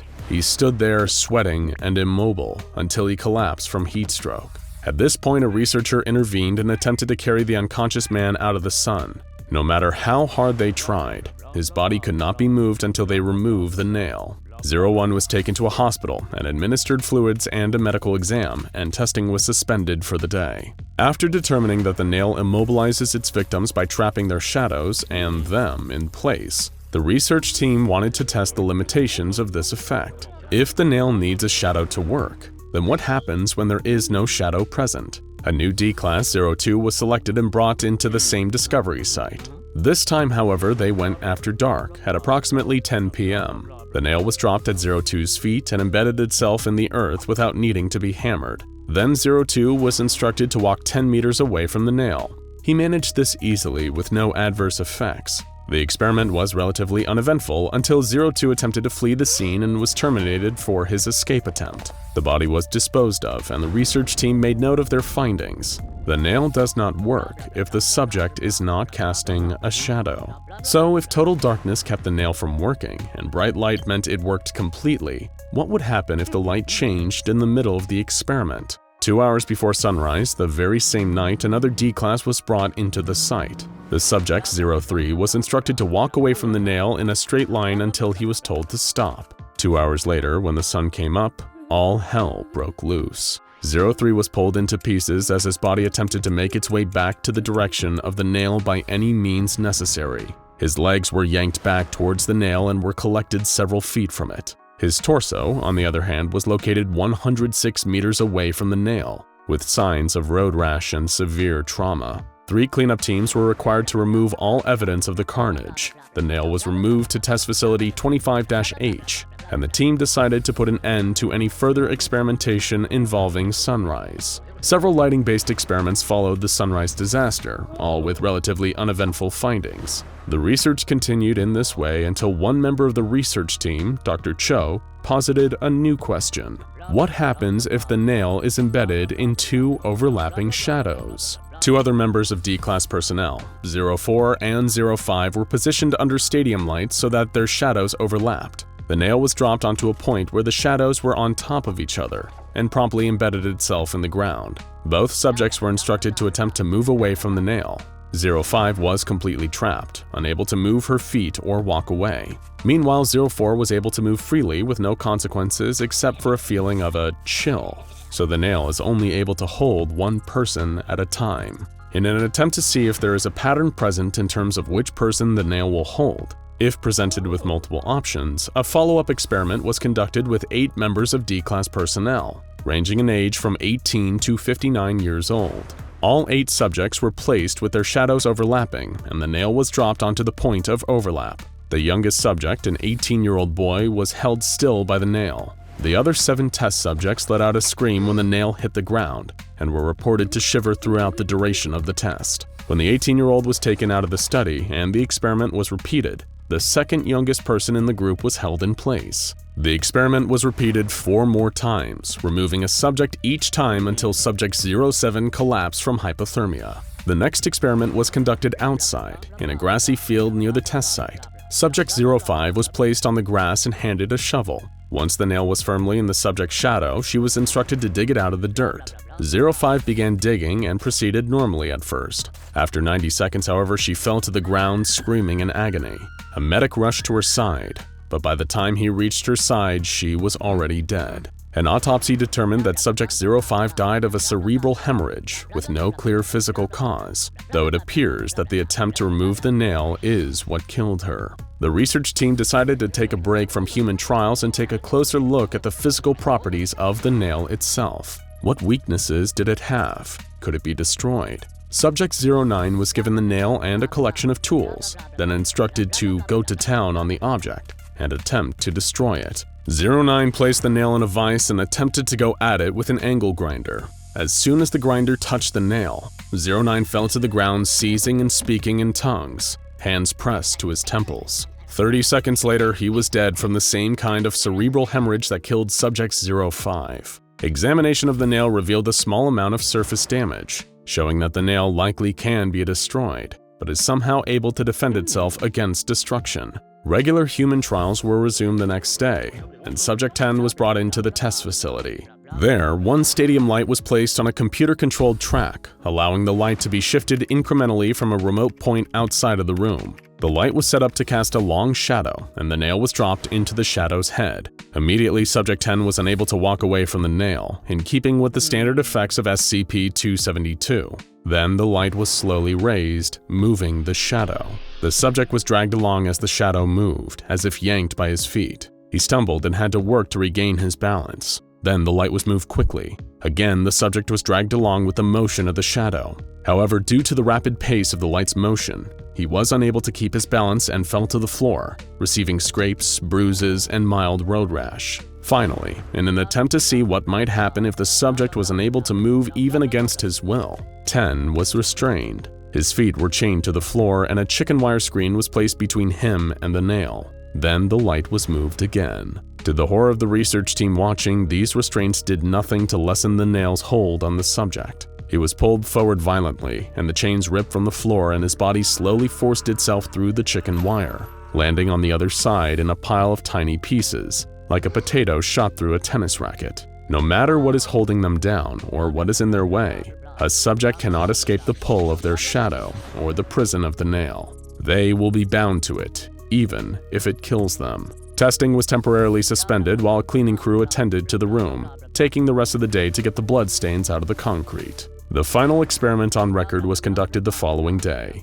Subject D-272-04 was placed in the center of the room, with one stadium light casting his shadow at a 45-degree angle. The nail was dropped onto 04's shadow and he was held in place. Then the research team simply waited. Food and water was provided every few hours as well as a bucket to use as a bathroom. For the first 2 days, the subject seemed relatively normal, if exhausted and upset. On the third day, he did not respond to food or water when it was offered. After a week had passed, the subject began to speak in rapid manic screams of what was determined to be a dead language. By day 11, the subject was switching back and forth between bursts of intense ranting and a catatonic state. Finally, after 14 days pinned to the spot by the nail, Subject 04 was set free. As soon as the nail was removed, they began speaking English again. They were severely malnourished and visibly traumatized, but immediately began to recover once freed from the nail's hold. Portions of the subject's rants were recorded and translated by Dr. Kimuro, who attempted to interview the subject on the 14th day of the study.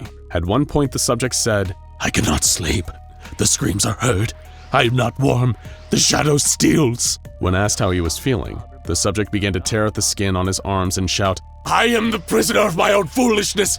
Let my flesh crumble like the apple whose ashes burn at my tongue!" Not the most cheerful thing to hear, but not too out of the ordinary for a day's work at the SCP Foundation either. Following this experiment, human experimentation with SCP-272 was suspended until further notice. SCP-272 is kept in a small wooden box, hidden in a vault at Sector 25. Because nothing happens to the object as long as it is left alone, no further containment procedures are considered necessary. When the nails were moved from containment for experimentation, staff have been instructed to take extra care not to drop it. SCP-272 is considered a safe class SCP due to its inability to act on its own. It does not appear to do anything when left alone. However, there is clearly a great deal more to that little nail than meets the eye.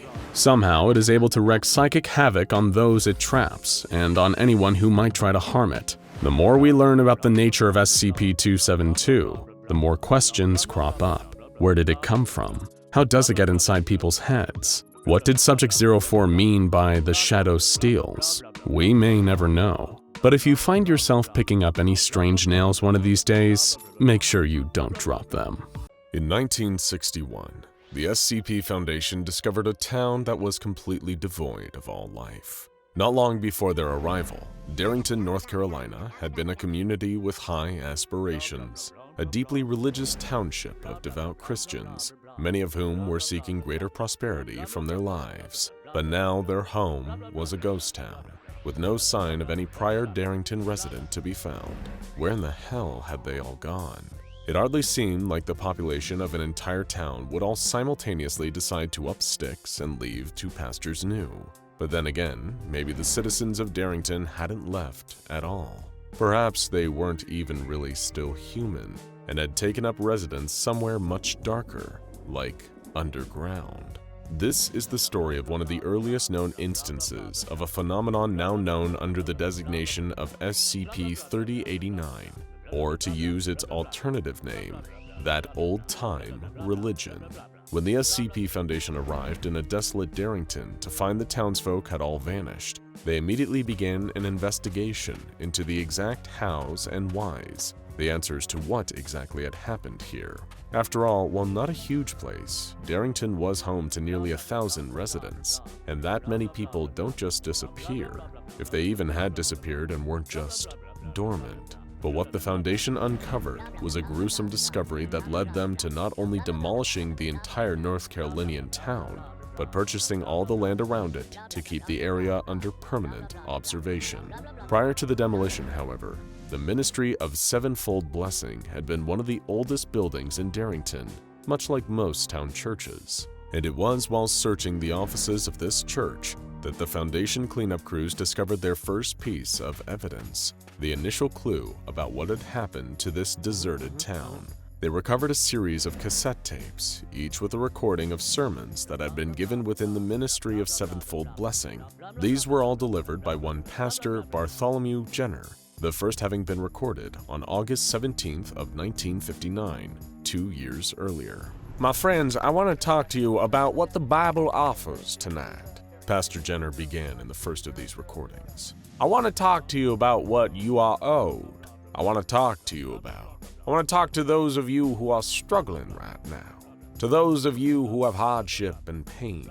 Maybe you've heard that the Bible only nourishes the spirit, that God only provides for our immortal souls. Well, my friends, I'm here to tell you that this is simply not true. Pastor Bartholomew Jenner seemed to be focused on the discussion of very real, relatable problems. After all, what person hasn't felt unsatisfied with their life at one point or another? And this was apparently no different for the people of Darrington. Many of you can think of places in your lives where you have not yet risen, where you are not yet victorious. Marriage, finances, health. But do not fret, my friends, God wants you to rise. He has cleared a path for you. It is one littered with his earthly treasures. To claim them, you only need to shed your old selves and be reborn. The pastor was merely using the shared faith of the township to help reaffirm that their struggles were not the be-all end-all of their lives. Or at least, that's how it first appeared. But the religious practices taking place in this first recording would soon take a bizarre turn, making it clear there was something far more sinister, even cult-like, going on in the ministry of sevenfold blessing. Now, if you would, some of the ladies from the mayor's office were kind enough to collect these cicada shells. Pass along, each of you take one. Yes, the children too. Be careful, very careful. They are fragile. Each of you take one and hold it in your left hand. Yes, the left hand, not the right. Your left. The shells of dead cicadas hardly seemed like common fare for a sermon like this. Although as the recording continued, it was easy to understand that Pastor Jenner intended these discarded insect carapaces to be something of a metaphor, even if they were pretty gross, especially to some of the younger members of his congregation. He explained to the Darrington residents that these cicada shells were meant to be symbolic of whatever hardship the citizens were currently struggling with in their lives, whether it was work, a marriage, or an ill family member. Then came the next part of this unorthodox practice. The pastor instructed everyone in the congregation to picture themselves holding their biggest problem in their left hand. Now I want you to squeeze your left hand. Squeeze it into a fist. Feel that problem cracking like old dried out paper. Feel it crumble to dust. Jenner told them, and the residents of Darrington did so, crushing the cicada shells until there was nothing left. Everyone open your eyes. Don't you feel better? Stronger. This is what is offered. Our hardships are like the shell. We shall cast them aside even as they crumble. God has cleared a path. Needless to say, the Foundation agents that recovered the tapes of Pastor Jenner's odd sermons weren't exactly sure what to make of them. And as unusual as they were, the recordings did little to indicate where the townspeople of Darrington, North Carolina had disappeared to. But as they listened further, what they found was even more unsettling than an entire congregation of people crushing cicada shells. In the second recording, dated December 19th of 1959, Pastor Jenner was once again presiding over his congregation. He had just finished quoting a passage from Matthew chapter 25, verse 30, which related to a biblical tale known as the parable of the talents. In this story, a master puts his servants in charge of a differently sized portion of his wealth while he is away, then judges them based on whether or not his servants make a profit using his money. The third servant, who had received the least talents, meaning an amount of money, was punished for burying his share in the ground. Cast out into the outer darkness, to face weeping and gnashing of teeth. It was after making mention of this unprofitable servant that Pastor Jenner went on to address even more of the bizarre, almost ritualistic practices he had been introducing to his sermons. Now, some of you have expressed concerns over the new sacraments. A few have even called them sacrilege. And yet, have we not prospered? Have these same naysayers, these same doubting Thomases, not profited from our good works? The pastor declared. I have shown you how to heal the sick with the Lord's Prayer and the blood of an unbaptized child. I have shown you how to see your future in the stemming entrails of a quivering crow. I have shown you the path to glory, but I cannot make you follow this path. I can only show it to you. It is you and you alone who must follow it, who must rise and shed your old self. Shed your old self. The words immediately called to mind the image of the cicadas, insects that discard their outer carapaces and emerge anew. Bugs that also burrow into the ground and wait, lying dormant under the earth for years at a time, all before they emerge, rising up again so they can spread. It was becoming clear that Pastor Jenner was certainly deviating further and further from the church's normal religious practices. His bold and blatant descriptions of what sounded like ritualistic sacrifices were shocking enough to hear, speaking of using blood and entrails to bring the town the prosperity it sought. But if that wasn't bad enough, the worst was still yet to come, contained within the third and final recording. Unlike the previous cassettes, most of the sermon from June 7, 1960 was almost completely unintelligible, and without any visual evidence to go along with it. It was hard for the Foundation to make out exactly what was going on. It began with another quote from Matthew, this time chapter 28, verse 6, which made mention of the resurrection of Jesus, that he had risen, and that people should come and see where the Lord lay. Not a metaphor, my friends, Pastor Jenner explained before urging his congregation to join in some kind of formation. Step forward, mothers behind their daughters, fathers behind their sons. Turn to face the The recording became unintelligible again after that point, with only a few more words being audible. The pastor seemed to have gathered the townsfolk of Darrington, presumably for some new form of ritual. He encouraged the town's children to close their eyes and pray, before reminding the congregation that God sacrificed the life of his only son, Jesus. Frighteningly, it appeared that Pastor Jenner was implying the adults of Darrington should do the same. One of the next fragments of his sermon that could be deciphered declared, Lamb is slaughtered to feed the lion, the son is slaughtered to feed. Between more and more noise interfering with the recording, Pastor Jenner could be heard saying, The pact is complete. This world shall be our paradise. Before he encouraged his congregation, or those who were left, to dig deep and wait. Then came perhaps the most horrifying part of the tape. The remainder of the recording lasted 30 minutes, comprised of pure static. Or the Foundation agents listening to it assumed at first that it was just interference, but further audio analysis seemed to suggest that the long, continuous mass of hissing wasn't static at all. It was the chittering sound of insects, like the noise made by cicadas. For a time, the incident at Darrington left the Foundation baffled. There seemed to be no clear answer as to what had happened. Not one of the town's residents were anywhere to be found, and on top of that, there were no bodies, no remains of any kind to speak of. If they were dead, there would at least be some kind of trace. And then there were all the questions raised by Pastor Bartholomew Jenner's strange sermons. Why did he seem so focused on enacting rituals? Did any of his methods really benefit the town? And why did he place so much emphasis on cicadas, of all things? Answers were few and far between. Although almost 6 decades after the Foundation discovered the desolate town of Darrington, a new development would come to light. To be more accurate, it was 56 years later. On the 11th of January 2017, a Foundation agent named Daniel Mitchell was patrolling the area that had formerly been Darrington, North Carolina, before the Foundation had demolished all traces of the town. By this point, the SCP Foundation had long thought that they had figured out exactly what SCP-3089 was. They had even encountered it emerging in a number of different forms in both 2007 and 2015. However, it was what Daniel Mitchell happened across during the routine monthly patrol that revealed the horrifying truth. At the outskirts of the area where the town had once been, a series of sinkholes had opened up at some point between the previous monthly check and this one in early 2017. And if you think that these sinkholes caused a disturbance in the earth and uncovered all the bodies of the former residents of Darrington, you'd be wrong. It was far, far stranger. The Foundation conducted a full-scale examination of the sinkholes around the demolished North Carolinian town.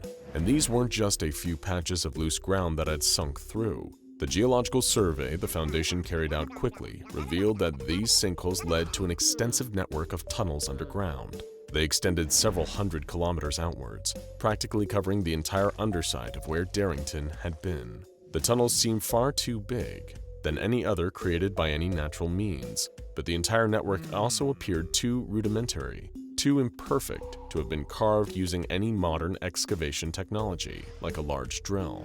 Plus, if any equipment like that had been on site, the Foundation would have noticed, as they kept the area monitored. It was almost like something had been burrowing through the ground, only to eventually crawl back up to the surface, resulting in the sinkholes. What's more, the Foundation's geological tests suggested that the network of tunnels was almost 4 decades old. That would have placed the date of their creation about 10 years after the disappearance of everyone in Darrington. Naturally, the Foundation immediately launched a mission to explore more of the tunnels. Before even completing a full sweep of the underground space in its entirety, they had made another discovery. Contained within the tunnels was over a whole ton of organic material that had been mostly preserved without decomposing too much. The SCP Foundation began gathering samples for testing, finding most of this material to be severely desiccated dermis tissue. That is the dense layer of skin beneath the epidermis, and it had all been entirely dried out. But that wasn't all the testing uncovered. According to genetic analysis, the tissue had two distinct types of DNA present. The first being easily identified as human genetic material, which made sense. Despite the material lacking in moisture, the dermis tissue didn't match the skin of any other mammal. But then there was the other DNA present. Combined with the expected human DNA was the presence of something else that the Foundation researchers had quite some difficulty finding a match for. Eventually, they determined that this genetic material entangled with the human DNA belonged to the Cicadata montana, better known as the New Forest cicada. Cicadas, again. Cicada DNA mixed with human DNA, discovered in a large network of underground tunnels, all beneath the same town where a pastor had his congregation crush cicada shells in their left hands during one of his sermons. 10 years before the sinkhole incident, the Foundation was alerted to a particular YouTube channel by the name of Kai Sanchez Positively Rich. On the surface, Kai was one of the many online grifters preaching about how easy it was to quickly achieve an obscene amount of wealth by simply believing in yourself. Usually, if not always, these types of people were trying to scam their audience of loyal subscribers into investing in some kind of illicit money-making scheme or any number of other cons, promising their followers easy money that never came. But Kai Sanchez's channel was slightly different, so much so that the Foundation had to contain his entire audience, deeming them to have been affected by SCP-3089. The video that caught the Foundation's attention was an hour-long upload from Kai, entitled 7 Secrets to Ascend the Ladder of Prosperity. There was that word again, prosperity. The same thing Pastor Jenner had promised his entire congregation in Darrington. And the similarities didn't end there. In his video, much like the pastor during his sermons, Kai Sanchez encouraged his audience to visualize their success in order to achieve it. He implied that the human consciousness could impact reality. For example, if his viewers just imagined themselves having a bigger bank account or looking more attractive, then these things would manifest themselves into the real world. One of Kai's secrets to ascend the ladder of prosperity was as follows. Visualize your ascendance. Reimagine yourself as someone who can reach the top of that ladder. Shed your old identity, tear it off, throw it aside like dead skin. You won't need it, not where you're going. The resemblance to Pastor Jenner's sermons was uncanny. Kai's video even encouraged that his audience leave scraps out to lure stray cats into their homes, and then, once they had one, to take a knife and, well, you remember what happened in Darrington. But Kai Sanchez made sure to specify, remember to hold the knife with your left hand. Another online community was tagged by the Foundation for similar teachings. This group of insular men were trying to apply the same methodology primarily to attract women. However, they also reasoned it could be used to improve their own financial status and physical stature, all done through visualizing and believing that doing so would make these things improve, that having faith would grant them prosperity. This disturbed community even tried to use bug rattlers to emit frequencies to aid in attracting women. Contained within these rattlers were the preserved remains of cicadas. Male cicadas have tymbals, structures on their outer shell that emit a loud hissing, chittering noise that they often use to find a mate after spending so much time dormant underground before burrowing up to the surface. And if you've been paying attention, you might be able to guess exactly where this is going. SCP-3089 is a phenomenon that occurs within communities of people who are seeking some form of prosperity. Whether that community be a town, a group of like-minded people online, or any other group of collected individuals. The particular type of prosperity these people are all seeking can be anything from spiritual enlightenment to financial success. The SCP Foundation does not yet quite understand exactly how SCP-3089 starts, only that the communities affected by it will attempt to achieve their chosen material success through the application of rituals, like visualizing what they hope to overcome and achieve, and practicing sacrifices. In short, these people have to believe these acts will grant them what they want. they need to be willing to go far enough to do unspeakable things. They need to have faith. Although what they don't realize is, some things can feed on that faith. They can harvest it. Before these communities realize the terrible things that they have done, or who exactly has tricked them into performing these rituals, they'll begin to undergo a horrific transformation process, known as SCP-3089-B. It begins in the chrysalis stage. Members of a community that have been affected by SCP-3089 will experience a declined state of metabolism. Now classified as an instance of SCP-3089-A, their brain activity, heart rate, and body temperature will all begin to lower. Over a period of between 3 and 6 hours, these people will then suffer a change to their epidermis, the outer layer of skin. It starts to harden until it has formed a dense, brittle substance, like a shell. Next comes the second stage of SCP-3089-B, metamorphosis. Internally, SCP-3089-A individuals will develop a number of tetromas, a type of germ cell tumor that can contain several different types of tissue, such as hair, muscle, and bone. During the next 2 or 3 weeks, these tumors will expand and dissolve the person's soft tissue. Then there's the final stage, emergence. An instance of SCP-3089-A will exit its dormant state that began in the initial stage. Once they have awoken, then something exits the outer epidermal shell. It will not communicate. Some will retain remnants of internal organs, such as eyes or lungs. However, these are vestigial, no longer serving any purpose. The brain functions deviate from any normal human patterns. Having completed the process, this thing will attempt to burrow down into the soil via any means at its disposal. An outer shell, digging into the soil. The tunnels underneath Darrington, the genetic material uncovered below. Dermis tissue with 2 types of DNA, a mix of human and cicada. There is something out there. It is preying on people's faith, their longing for prosperity. Then when these communities are presented with someone who can take advantage of that faith, like Pastor Jenner or Kai Sanchez, they find themselves encouraged to push their faith to its furthest limit. And then they are rewarded by becoming something else, something nightmarish. The question is, when they wake up and crawl back out from their tunnels, leaving a sinkhole in their wake, where do these cicada creatures go? The fabric of our world is littered with strange doorways if you know where to look for them. Tears, portals, anomalies, all leading to places and planes beyond human imagining and understanding. And SCP-2317, otherwise known as a door to another world, certainly fits that description. Contained and kept at all times under the watch of armed guards, SCP-2317 appears to be a simple and unsuspecting wooden door in its frame. It hardly looks like it requires such extreme round-the-clock security, or needs a strange, secretive ritual that the Foundation performs, presumably to keep the door closed. But of course, sometimes the most interesting thing about a closed doorway isn't where it leads, it's what it keeps out.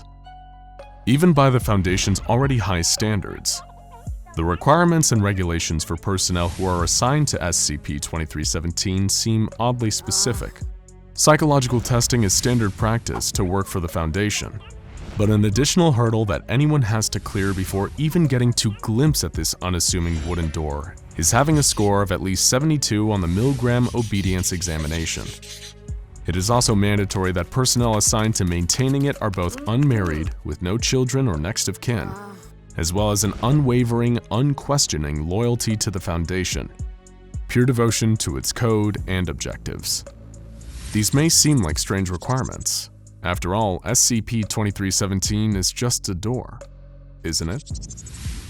Perhaps there's a reason that the Foundation keeps so much of the information about SCP-2317 buried deep under layers upon layers of security, with only the Overseer Council privy to the full details of its strange nature. Knowledge, as they say, is power. But maybe knowing too much about whatever is behind that door can prove deadly. Still, if SCP-2317 is a door to another world, an alternate dimension, or parallel reality, it must be safe enough to visit. After all, the Foundation has been sending personnel in there on a regular basis. Daily, in fact. According to the O5 Council, this is done as part of a procedure to maintain active containment of something lurking beyond that old wooden door frame. But what could possibly warrant such constant maintenance and surveillance? In accordance with the Foundation's guidelines, all staff are required to rotate out of observing SCP-2317 after every 2 months, and spend the following 3rd month in full psychological counseling before they are permitted to return to the containment unit housing the door to another world. It was after one of these month-long periods of evaluation that a Foundation guard was informed that his security clearance has been raised to level 3, and that he'd been selected for the duty of carrying out 220 Calabasas. He knew the name instantly. This was the title given to the daily containment procedure that absolutely had to be carried out. The guard didn't question these orders. After all, he'd been selected precisely because of his loyalty to the Foundation. He did make one request to his commanding officer, however. He wanted to know what had happened to the last guard that had performed the procedure. "Didn't make it out of psychological evaluation," the officer replied. Not letting this affect his dedication, the guard was told to prepare for procedure 220 Calabasas, along with a fellow member of Foundation security personnel. The guard was instructed to gather everything on a strange list. The first was a pre-selected member of Class D personnel, specifically a convicted murderer. Class D refers to disposable class personnel, expendable individuals recruited by the Foundation for the sole purpose of testing SCPs. Class Ds were usually prison inmates repurposed for SCP testing, and the one chosen for 220 Calabasas was no exception, serving multiple life sentences for murders, or at least that's what the guard had been told. A Foundation personnel member instructed him to refer to the Class Ds solely as the assistant from that point on. Next, the guard collected a live chicken, an obsidian-edged knife, a silver aspergillum and aspersorium, to be filled with 500 cc's of holy water that had been blessed by a priest of the Abrahamic faith, and finally, a 1-kiloton nuclear device, which according to instructions was only to be detonated in the unlikely event of a catastrophic containment failure. In other words, the last resort. After following his instructions to the letter and without question, the guard and his colleague were briefed. The Foundation personnel member informed them that he'd be joining and leading them in the procedure.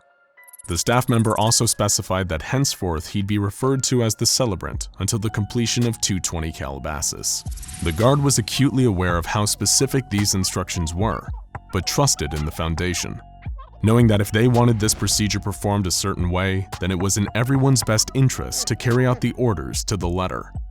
But what the Celebrant then went on to explain raised far more questions about SCP-2317 and the nature of Procedure 220 Calabasas. The Class D joining them wasn't actually a Class D. The assistant, as they were now referred to, was in reality another Foundation staff member, with a Level 4 security clearance specifically tailored to SCP-2317. Every member of staff entering through SCP-2317 and taking an active role in 22 Calabasas needed to be informed that this assistant was not to be harmed or treated as a member of disposable class. Fighting back the nagging question of why the Foundation would employ this subterfuge, the guard, along with his fellow security officer, the Celebrant, and assistant, prepared for their departure through the door to another world at solar noon, when the sun was highest over SCP-2317. Solar noon, chickens, and holy water. This all seemed like an oddly occult combination for the Foundation. As they entered the old wooden door, beyond lay a barren salt plain, stretching out for kilometers in every direction. This alternate dimension, according to the briefing, was designated SCP-2317 Prime.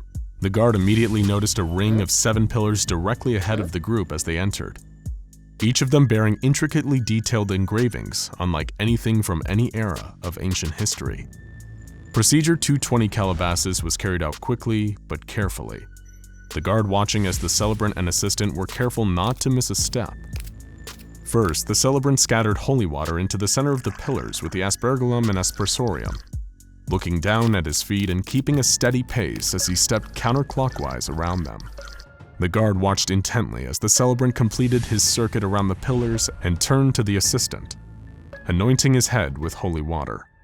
7 seals, 7 rings, 7 thrones for the Scarlet King, he said aloud. The assistant, with the obsidian blade in his hand, took the chicken and dispatched it in sacrifice, letting its blood mix with the holy water. He then repeated the celebrant's circuit in the opposite direction before stepping into the center of the stone pillars. "Blood for the old gods, water for the new king," the assistant recited, pouring the remaining mix of blood and holy water over a patch of salt in the middle of the 7 pillars. Even though he knew it wasn't his place to question the Foundation, as the 220 Calabasas procedure took place, the guard couldn't help but wonder what all this was for. It seems so ritualistic, like something deeply religious or even magical. He never bought into all that occult mumbo-jumbo, even while working for the Foundation. But he had learned not to question anything, even the strangest and most inexplicable of sights. Little did he know that beneath his feet was an ancient and unknowable horror, a beast chained and lying in wait. Contained in a chamber directly underneath the pillars sat an impossibly large creature. Humanoid and obese, its body covered entirely in scales thicker than armor plating. Branch-like horns protruded from its jawless head, pointing up to chains that hung from the 7 pillars above, each one hooked into the entity's back. All but one of the chains was broken, a final withering shackle keeping the Devourer of Worlds in its underground prison. Ever since 1894 BCE, when Erexian mystics imprisoned it, the Devourer has been waiting patiently for its inevitable freedom.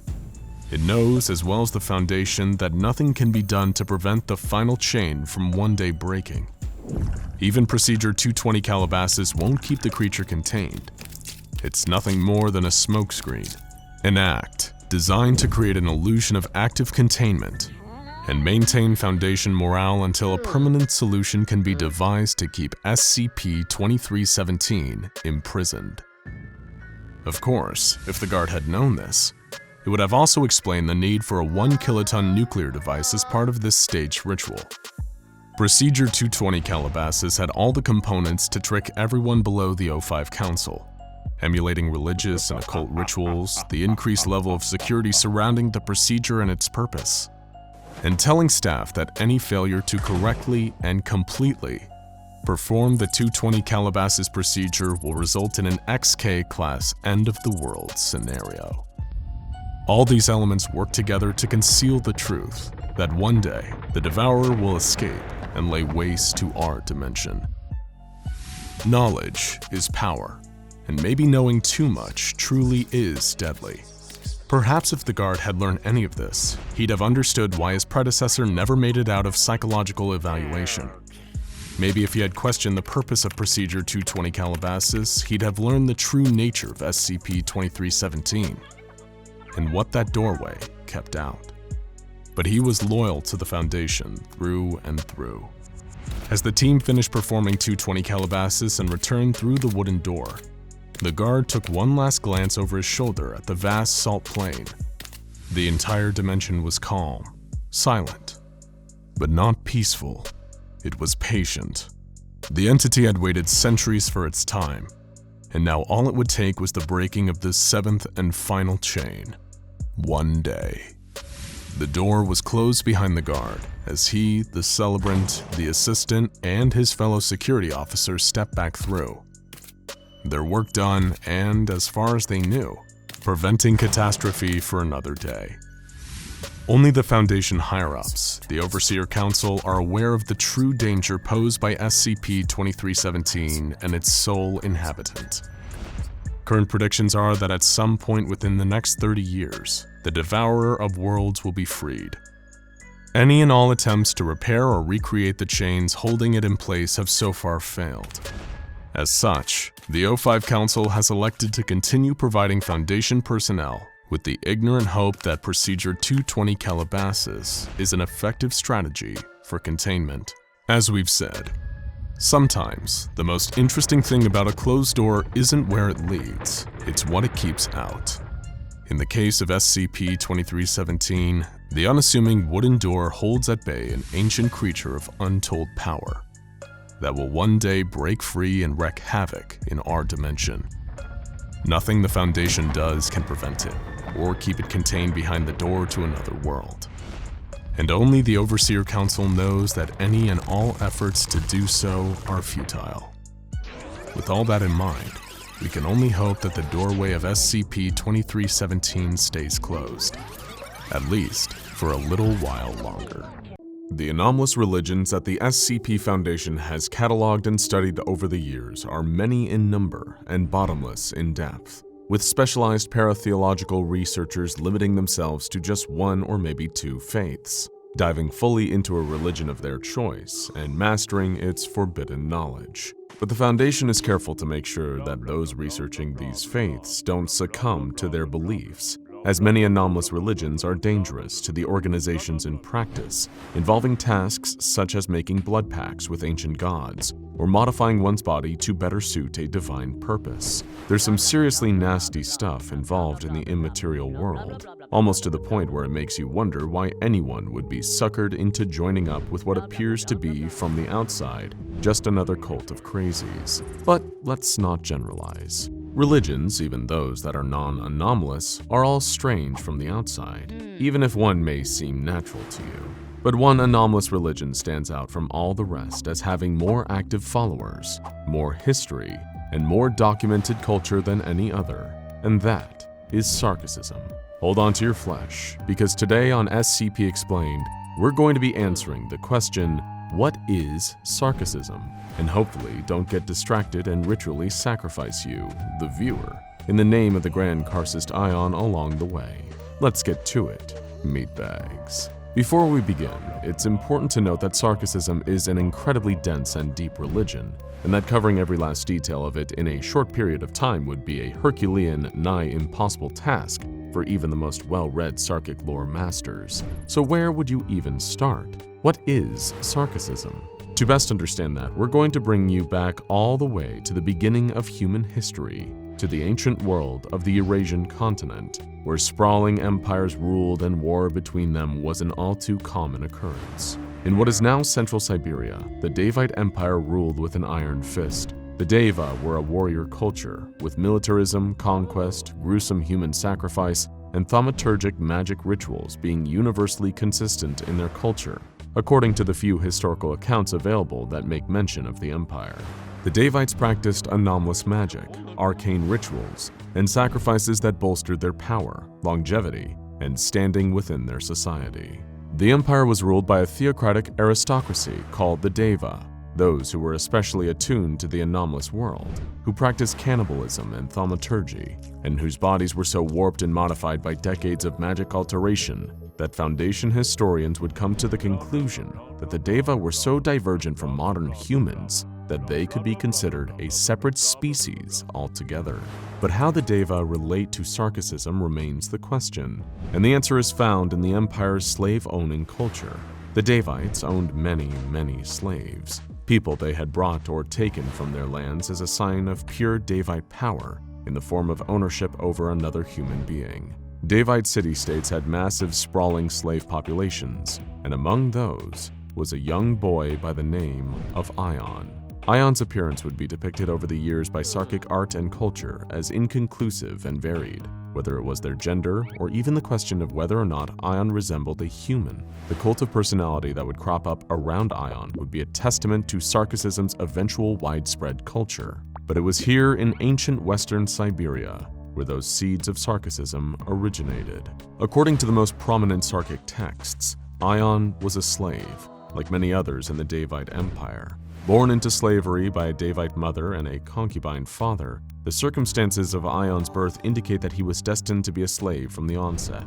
But there was something remarkable about them. Ion, in the eyes of his masters, was different from other slaves. He was intelligent, and so much so that the decision was made for Ion to serve under a Davite priestess, where he could hone his skills to serve the Empire in ways unlike the other slaves, who toiled away constructing massive public works, or died in foreign lands on the field of battle. Ion did not understand what differentiated him from others, and why he deserved such special treatment, but it was the realization that the only thing separating him from his masters was the possession of power that would serve as the basis for Sarcasm's founding doctrines. Ion watched in horror as those they knew succumbed to the backbreaking work that the Empire forced upon its slaves, and how prevalent death and destruction were among its people.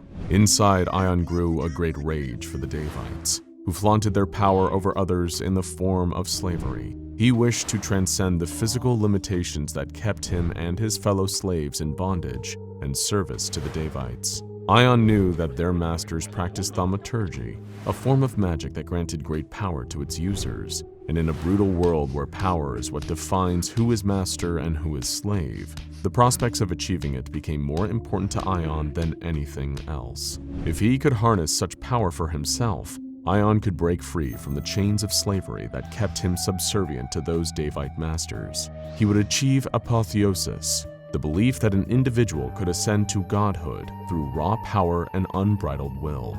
Over time, Ion's hatred of the so-called living gods of the Deva grew so strong that he actively began plotting their downfall. Around 1800 BCE, Ion's influence among the lowest ranks of the Empire was inescapable.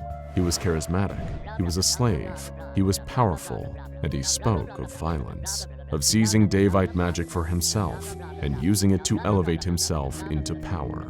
Ion's tenets and beliefs appealed to the slave population, who also grew hungry for freedom. Ion's creed spread like wildfire and would form the basis for all Sarkic belief in the centuries that came. First, there was apotheosis, which Ion was striving to achieve, and the path to doing so was the will to power. The next belief covered that concept in depth. Ion believed that the will to power was the primary driving force of man. As an individual seeks to master all things within its domain, they exert that power onto others, and others have the ability to exert it back in opposition.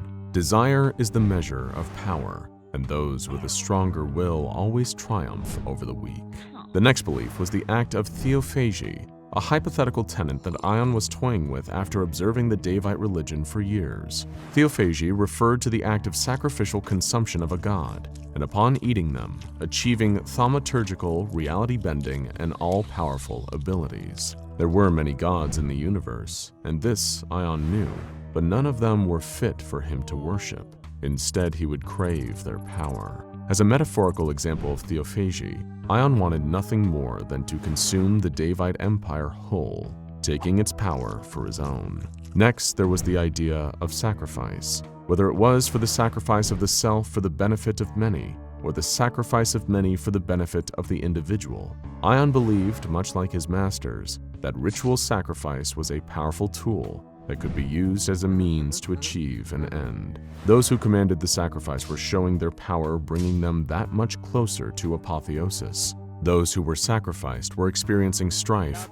which would only make them stronger than before. Muscles suffer damage, but eventually heal. The mind develops toleration against hardship, such as slavery. This cycle of destruction and regeneration in strife was, according to Ion, one of the greatest tutors in the natural world. Ion's final core belief would be the most prominent outward-facing indicator of Sarkicism, and that was the idea of shepherding the flesh.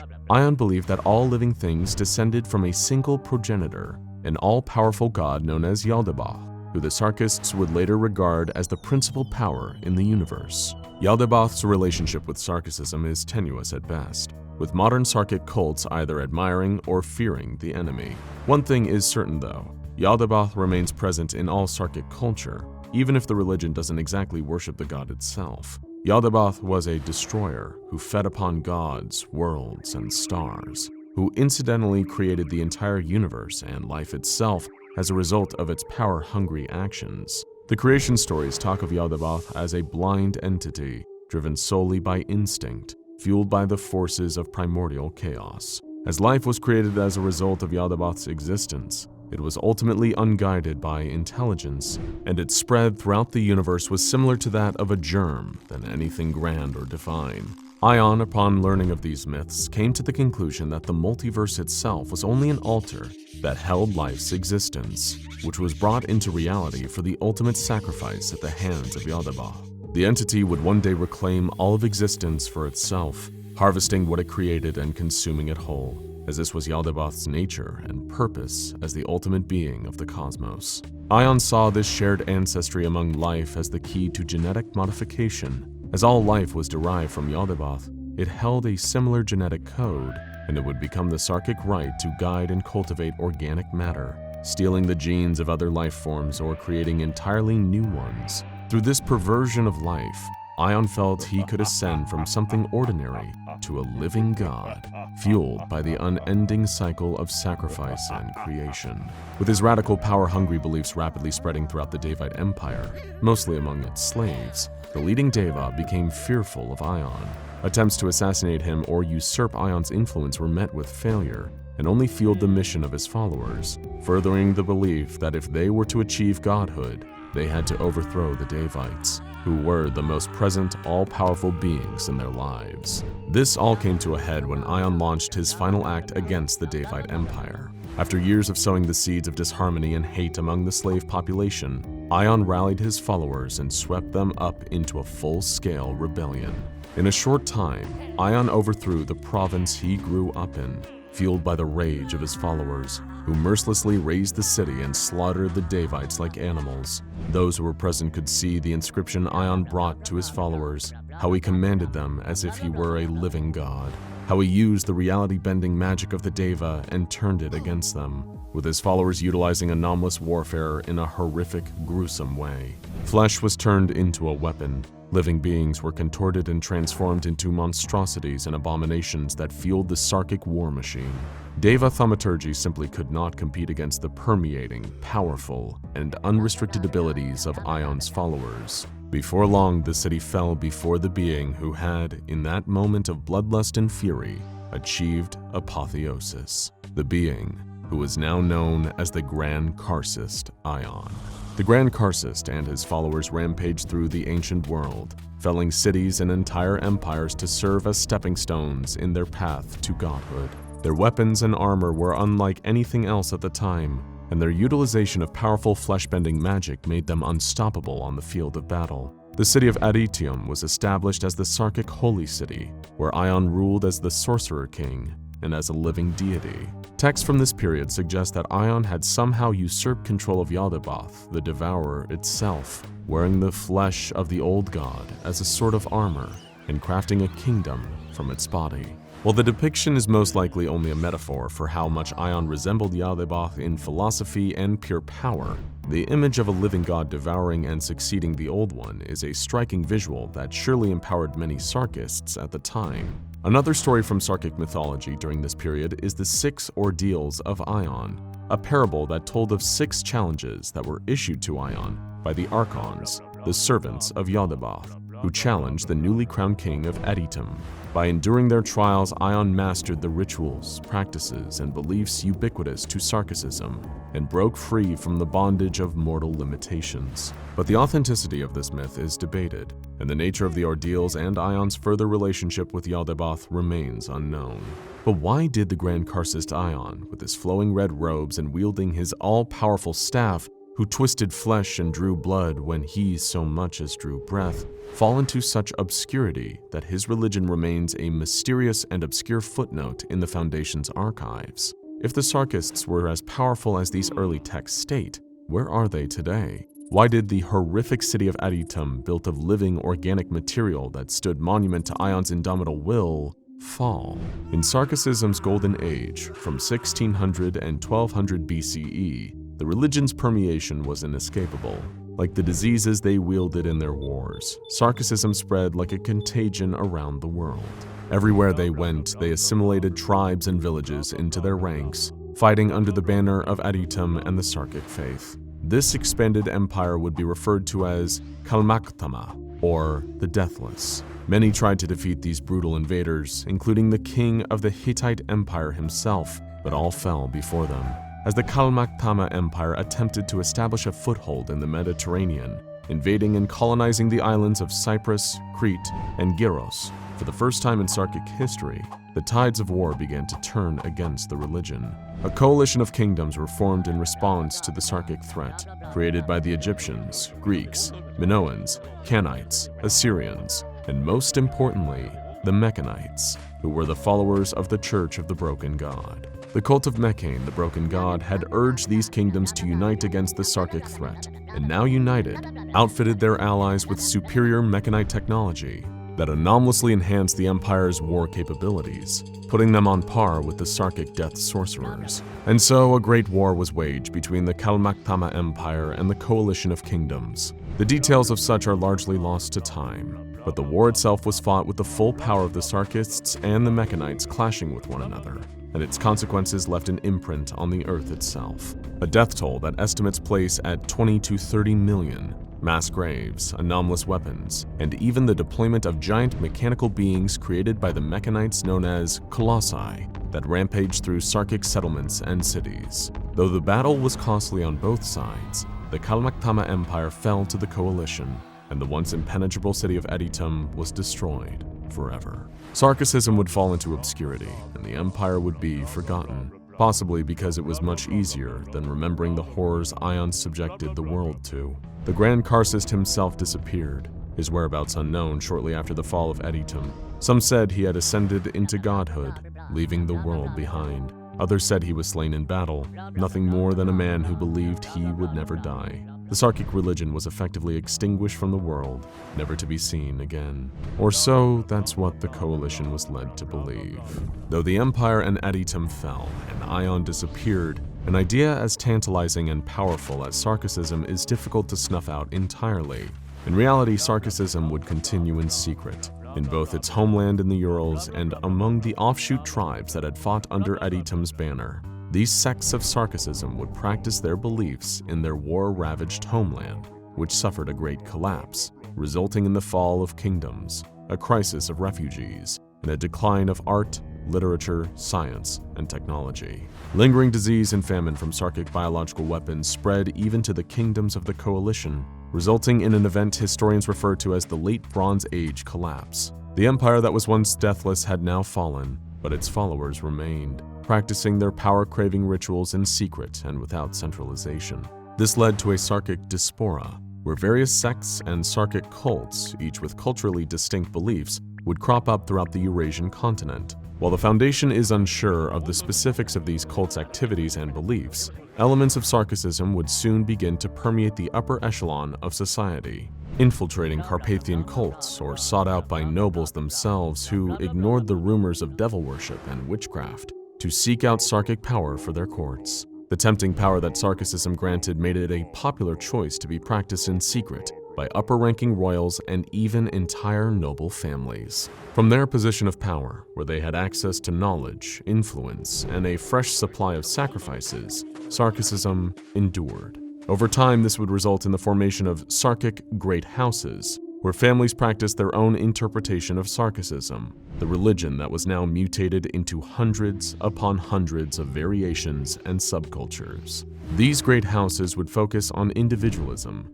and applying their powers to fulfill their self-serving needs. Sarkicism, now decentralized completely, would spread throughout Europe via marriage, as a high society of cults and magicians whose true motives for ruling their kingdoms and provinces were kept hidden behind their meaty flesh curtain of absolute secrecy. Today, the Sarkic cults persist, and their anomalies are frequently uncovered by the Foundation. Understanding them and their religion, however, is another ordeal entirely, and the majority of Sarkic history, culture, and practices are unknown to the organization, but they're still out there, in the highest ranks of urban society, in the most remote villages of the world. There will always be those who crave to wield flesh, the followers of Ion who hope to achieve apotheosis, however they may believe they can do so. Though the details remain unclear, there is one thing the Foundation has realized over its years of studying the religion: Sarkicism has, and always will, remain. Captain Francis Pike leads his team across the Arctic tundra.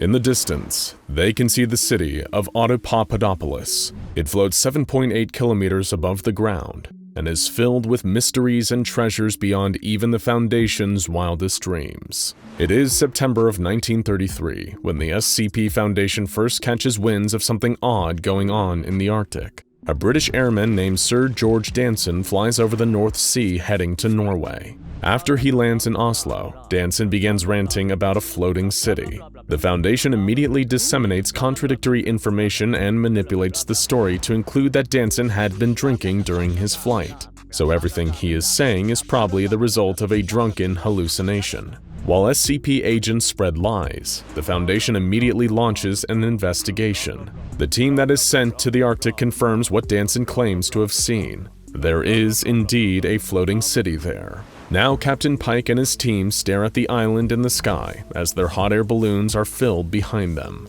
The Arctic wind whips up small snow tornadoes as the temperature plummets. The balloons are ready, and Pike orders his men to board. They lift off from the ground and pull their parka hoods over their heads to protect them from the Arctic blasts at high altitudes. Pike and his team slowly drift over the city of Audapaupadopolis. When they are somewhat in the middle of the floating island, the hot air balloons are lowered and the team lands without incident. To their surprise, the exploratory team finds that the floating city has its own microclimate, which is much more pleasant than the frigid Arctic. They remove their winter gear. "Proceed with caution," Pike tells his men. "We have no idea what we're going to find in the city." The architecture is clearly old, but not exactly like anything on Earth today. It seems to be a conglomerate of ancient Mesopotamian design mixed with the design features of several other cultures. Many of the buildings that line the stone streets are crumbling, and the city overall is in ruins. Pike leads his team down a series of roads. Scientists photograph and take notes of the city for Foundation records. SCP agents check around every corner to make sure there is nothing hiding in the shadows. The team comes to a crossroads. "Halt!" Pike shouts. Standing in front of them is an old man with long gray hair and a white beard. He seems to be of Middle Eastern descent. "Hello, friends," the old man says. "Welcome to Audapaupadopolis. I am the caretaker of the city. I've been expecting you. Please follow me." The old man turns around and proceeds down the causeway. Pike hesitates for a moment. "Stay alert," he whispers to the agents behind him. Then he begins to follow the old man down the street. As Pike walks, he takes in the grandeur that the city once held. The roads are as wide as the main avenues back in London, while the buildings, although in shambles, still retain some of their ancient beauty. Pike begins to walk a little faster to catch up with the old man. "What happened here?" he asks. The man turns his head. "All will be revealed soon, Francis Pike. Just be patient." "How do you know my name?" asks Pike. The old man smiles. They turn another corner and in front of them is the Grand Hall. It seems to have survived whatever catastrophe befell the rest of the city. Pike stops and stares up at the massive structure with his mouth ajar. "Come," says the old man, as he motions the SCP team to follow him up the steps into the main hall. "Let's eat." The old man prepares a simple meal, but one that fills the stomachs and satisfies Pike and his men. At the conclusion of the meal, Captain Pike approaches the mysterious man. "I feel like you deserve an explanation as to who we are and why we're here," Pike says. The old man raises his hand. "You are from the Foundation," he replies. "I already know about the Foundation and you, Francis Pike. I have been waiting for you to arrive for a long time. There are things I need to show you in the city. There are old secrets and ancient relics from the past that you were sent here to learn about." Pike looks at the man and squints. "What are you talking about? How could you know we were coming? And what relics are you referring to exactly?" The old man grins and places a hand on Captain Pike's shoulder. Pike feels a longing emotion well up inside of him. It's as if he has been waiting for this moment his whole life. "Come," says the old man. "You and your men need rest." He shows Pike and the exploration team to several rooms down the hallway where they can set up for the night. The rooms are large and comfortable. "Sleep well, Francis Pike. Tomorrow I have much to show you." The old man leaves the room and proceeds down the hallway to his small, humble chamber.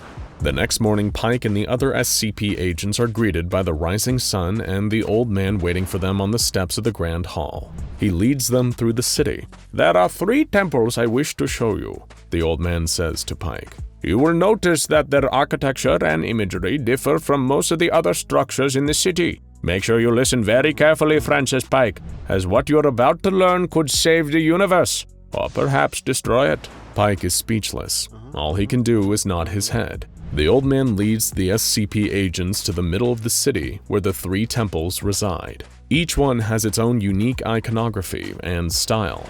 The art seems to reflect important events in history or subjects that hold significance in the past. The old man proceeds to walk towards the first temple. Upon entering the structure, there is a mural of 2 naked people watching the horizon from a tree line. Behind them are a wolf and bear that seem to be protectively standing guard. Directly opposite of this picture is a painting of a figure holding a flaming sword on a hill. As Pike and his team enter the main hall, they are welcomed by a gigantic mural depicting the sun rising over Audapaupadopolis. "This is where the Temple of Sunrise gets its name," the old man says, gesturing to the mural on the far wall. Below the sunrise is a golden man holding a spear with a silver point. He wears a shining crown. Pike can't help but notice that the man in the mural looks similar to their guide, just a lot younger. Perhaps it's his son or a relative, Pike thinks to himself. Above the sunrise is a dragon with green eyes. Engraved across the dragon's body are the words, "They will know what is." The other walls contain images of the same golden man. In one picture, he stands at the foot of a throne with a naked woman wrapped in snakes behind him. On another, the golden man sits on the throne with an iron crown hovering above his head. Behind him are monoliths of 5 figures. One is made of gears and steel. Another is made of flesh and blood. The third is made of ice and stone. The fourth is made of stars. And the final is made of eyes. The SCP agents in the room begin to buzz with excitement. They start recording everything they see. "We must continue on," the old man says. "There isn't much time left." Pike nods and orders a small team to stay behind to continue documenting the Temple of Sunrise. The next building they enter is the Temple of Sunset. Within the walls are maps of different towns and landscapes. One of the maps is Audapaupadopolis itself. The words, "The Lands of Men," are scrolled over the map in the entry hall. The old man stops at the opening to the main gallery. "Prepare yourself, Francis Pike. What you are about to witness will not be pleasant." They head into the next room where the temperature immediately shoots up. "What the hell is producing all of that heat?" Pike asks. There is nothing but crumbling walls and fallen columns visible in the room. One of the scientists hollers from the back of the group. "Jesus! Sir, I think you need to take a look at this!" He walks up to Pike and hands him a pair of thermal imaging goggles. Pike puts them on. "Damn," Pike mutters. With the thermal lenses on, he can now see a massive humanoid entity lying dead on the floor. His body is so large that it covers the murals on 3 of the walls. Pike notices that the temperature in the room is still continuing to increase as the dead giant is radiating heat. The Foundation classifies the entity as SCP-4840-B. It has 6 arms and 6 legs, each connected by metal chains to iron flails at the end. A sigil has been brandished into the middle of the entity's chest. "What is that?" Pike asks. The old man just shakes his head. "One of the many who have fallen," he responds. The old man points to the only wall that is not blocked by the massive body of SCP-4840-B and frowns. The Golden Man is depicted here as well. Pike can't help but feel there is some sort of connection between Audapaupadopolis, the old man, and the golden figure he keeps seeing in the murals. In the Temple of Sunset, the Golden Man sits atop a white horse with his iron crown resting on his head. Behind him is a massive army of men and women, holding axes and swords. Across from the Golden Man and his army are legions of green and gray figures with 6 eyes dressed in brilliantly colored clothing. An intense lightning storm appears to be amassing in the distance. Captain Pike looks up to the ceiling to see it covered in stars. However, he does not recognize any of the constellations. "Is the Golden Man I keep seeing you?" But before Pike can finish his question, the old man cuts him off. "We must be going!" He turns and exits the temple. Pike does not want to push the old man. He seems to be a wealth of knowledge, and the only way to learn more about Audapaupadopolis and what it all means. They exit the Temple of Sunset and continue to the final structure in the middle of the city. The old man leads Pike and the rest of the SCP agents to the smallest temple of the 3. He stops just outside of the doorway. "This is the Temple of the Night," he proclaims. "What you see on the surface is deceiving. This temple goes deep underground. It contains a labyrinth of passages that one could get lost in forever, so please be careful." "Are you coming?" Pike asks. "No," responds the old man. "I do not enter the Temple of Night. I have my reasons, which do not concern you." Pike nods, and then signals his men to follow him into the temple. He notices that many of the murals in the passageways and rooms of the Temple of Night depict the same image of a massive tree in the middle of a vast forest. In each instance of the tree, there seem to be red lights surrounding the base, human-like figures hanging from its branches, and structures wrapped in vines surrounding the trunk. The hallways are illuminated by some unknown light source. It is as if torches line the walls and give off a dull yellowish glow, but there is no fire to be seen. Embedded in the walls are sarcophagi, with intricate carvings in their stone casings. Pike can't help but notice scratching sounds coming from within the sarcophagi, as if someone, or something, is trying to claw its way out. The exploration team reaches the innermost chamber of the temple. There is a staircase in the middle of the room that descends below the floor. However, its entrance is covered by rubble from a collapsed wall. Suddenly, an SCP agent runs up to Captain Pike. "Sir, I think you should see this." Pike follows the man back through a series of twists and turns. He stops at a closed door. The Foundation seal is carved into the wood. It seems as if the carving has been there for a long time, which is impossible since they are the first SCP team to explore the city of Audapaupadopolis. The agent pushes open the door and Pike steps in. He is astonished by what he finds. It seems he has been transported to an abandoned Foundation site. All of the lights are off, but he can tell that it is some kind of central command center due to the screens and setup of the space. Painted in black block letters on one of the walls is Site 000000. Pike quickly exits back through the entryway and shuts the door behind him. He looks at the SCP agent who brought him into the room. "Secure this door and make sure no one gets in or comes out. Do I make myself clear?" Pike orders his men to exit the temple. After everyone comes out, Captain Pike walks over to the old man who is sitting on the steps outside. "Did you find what you were looking for, Francis Pike?" the old man asks. Captain Pike shakes his head. He stares down, eyes wide, at the stone steps of the temple. "I see," says the old man. "I have something else to show you, Francis Pike." The old man leads Pike to the grand hall that they had slept in the night before. He brings him through a series of passageways and down a staircase. They stop in front of a large door. "Open it," the old man whispers. Captain Francis Pike walks up to the door and pushes it open. On the other side is endless darkness, from which he hears his own voice speaking to him through the ether. Pike begins to walk towards the darkness. The old man places his hand on Pike's shoulder and pulls him back. Then he shuts the door. "The light of the world has long since left that place, and mortal man can no longer walk it," says the old man.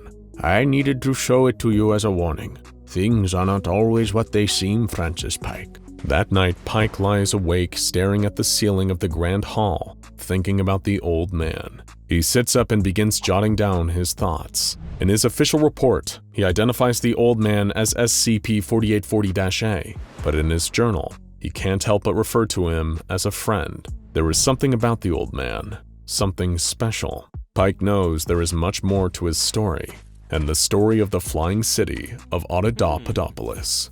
If you've ever studied ancient Egypt in your history class, then you are probably familiar with the way they buried their pharaohs. When a king of Egypt died, their body would be entombed in a huge sarcophagus, usually after being mummified. Mummification was the process that the ancient Egyptians used to preserve their dead, safeguarding a corpse with special chemicals and the application of cloth almost like bandages. This was done to keep cadavers from decaying, usually because of the belief that this would carry over into the afterlife. And it wasn't just the Egyptians that practiced mummification either. Mummies of human beings or animals have been found on almost every continent in the world. Sometimes a body can even be accidentally mummified through exposure to extreme cold, lack of oxygen, or other environmental factors that help keep the deceased preserved. Fun fact, the oldest recorded mummy isn't even one left behind by the ancient Egyptians. It is actually a naturally mummified severed head, estimated to be 6,000 years old. It was unearthed in South America in 1936. Yes, corpse preservation techniques can indeed be strange, but none are stranger than SCP-1176, also known by the nickname, the Mellified Man. Now, as you may have already pieced together, the Mellified Man is a mummified corpse, but not quite like the ones you would expect to find buried in the pyramids. Estimated by Foundation researchers to have been a man in his mid-30s when he died, SCP-1176 is a corpse that has degraded so much over the centuries that it has made DNA examination impossible. According to some of the SCP Foundation's best minds, SCP-1176 is possibly of Arabian ancestry, and thought to have passed away sometime during either the 10th or the 11th centuries AD. This is certainly not your ordinary mummy, and it definitely isn't like the kind you'd see in a cheesy black and white horror movie or on an old episode of Scooby-Doo. SCP-1176 is absolutely, undoubtedly dead by all clinical definitions. It doesn't show any signs of breathing, and the processes of blood circulation or metabolism have long since stopped. However, despite the decay suffered by the rest of the body, SCP-1176's brain seems to have remained intact for almost 10 whole centuries. Not just intact, but active. The Foundation's researchers have confirmed that the brain has a constant level of electrical activity, consistent with people experiencing Stage 3 non-rapid eye movement sleep, known colloquially as deep sleep. So, a mummy with an active, albeit dormant brain. How does an ancient culture manage to achieve preservation like this? Alien technology? Cryogenic sleep chambers? Suspended animation? No, not quite. SCP-1176 exists in its current state in part because the body has been mummified. Now, this was a process a lot like mummification, but instead of wrapping them in cloth, a mummified man or a human mummy confection was created by submerging a dead body in honey. According to historical records, elderly men in Arabic countries would sometimes willingly volunteer themselves for this process. Why? Because the goal was to turn their bodies into a healing confection. In other words, an elaborate sweet delicacy created from a preserved corpse. That's right. Ancient cultures had candy made from dead people. All the information the Foundation has gathered about SCP-1176 seems to point to the body being one such mummified man. When extracting the remaining bodily fluids from the corpse, instead of finding blood or other normal substances, Foundation researchers discovered that SCP-1176 was full of a viscous gold-colored liquid that they designated as SCP-1176-1.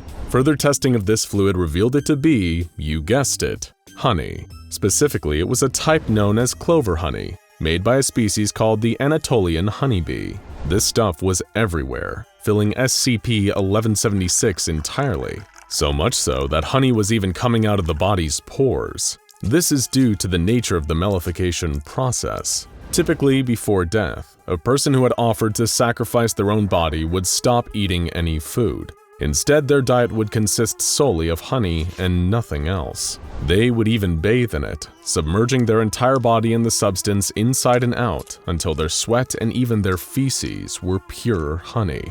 This honey-only diet would eventually kill the donor, and their corpse would be placed in a stone coffin, which was also filled up with even more honey. After approximately 100 years, what would be left was human mummy confection, a honey-based candy of sorts that could be then sold at street markets for a high-value price. Why was it so expensive? Well, not just because it was literally made from a dead person, but also because this confection was believed to possess rare and powerful healing properties. Everything from the common cold to broken bones was said to be cured by it. Despite it leaking out of SCP-1176, the honey doesn't seem to ever run out, even when tested under varying conditions. It seems like the mummified man actively produces more of the sweet golden substance, acting as the source rather than a container with a finite amount. And yes, it is still edible after several centuries. In fact, it contains an abundance of essential vitamins and nutrients.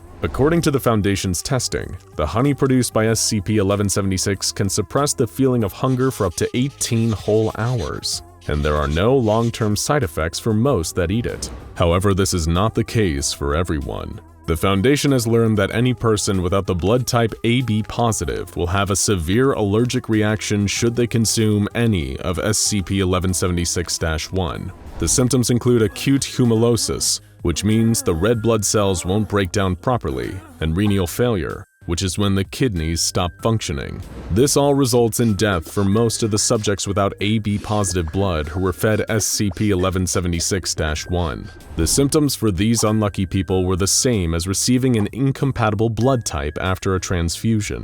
In 1985, the SCP Foundation launched a raid on a facility in Asmara, Eritrea. which at the time was owned by a group called the Mana Charitable Foundation. Agents had been dispatched to this facility after various rumors and reports that pointed to this location being the source of a strange honey substance. This anomalous liquid was being shipped to a number of areas in Ethiopia that had been stricken with famine. Pretty easy to guess where the Mana Charitable Foundation got all that honey, right? The problem was, because SCP-1176-1 caused adverse effects on people without AB-positive blood, a considerable amount of civilians had died from consuming it. Hence, the SCP Foundation was forced to step in. When SCP-1176 was first uncovered, the body had been stored inside a large stone sarcophagus, as was part of the ancient practice of creating a mellified man. There was also a copper pipe and spigot installed by the Mana Charitable Foundation to extract the honey from within. The lid, sides, and inside of the sarcophagus itself had a number of Egyptian hieroglyphics inscribed within. These were mostly spells and ceremonial texts written as a way to protect the individual that was to become the mellified man. There were also inscriptions written in the dialect that was an early precursor to the Arabic language. However, these sections had been replaced with updated versions in classical Arabic. One of these read, Abdallah ibn Salah ibn Ayyub ibn Nasir, 15th son of the great Sheikh Illegible, was put to the fast of honey on the 1st of Rajab in the year of the Hijrah 3 Illegible, and died on the 15th of Ramadan. The great Imam al-Yusuf has sealed him within the ancient vessel, marked with the signs decreed by the ancients to ferment in honey for 100 years, and bring aid to the people in time of need. Much like a headstone used to mark the grave of someone who has passed, the sarcophagus that SCP-1176 was in featured a passage commemorating a man who gave his life and body to heal others. Sounds nice, right? But there was another inscription, written elsewhere on the stone sarcophagus, which translated a dire warning. Beware, Imam, for the mark of Iblis is upon this one. According to the rest of the second inscription, the tomb containing SCP-1176 had been opened before. During a time of great famine, Imam al-Malik had ordered it to be opened so that SCP-1176-1 honey could be used to feed the starving people. Jars upon jars were filled with the anomalous golden liquid and brought to the sheikh, the ruler of the land, as well as sent to the people suffering from the lack of food. However, the very next day, a number of these people fell ill, stricken by a terrible fever that ultimately claimed their lives. Only the sheikh, his brothers, and his sons, who had all eaten the honey, survived.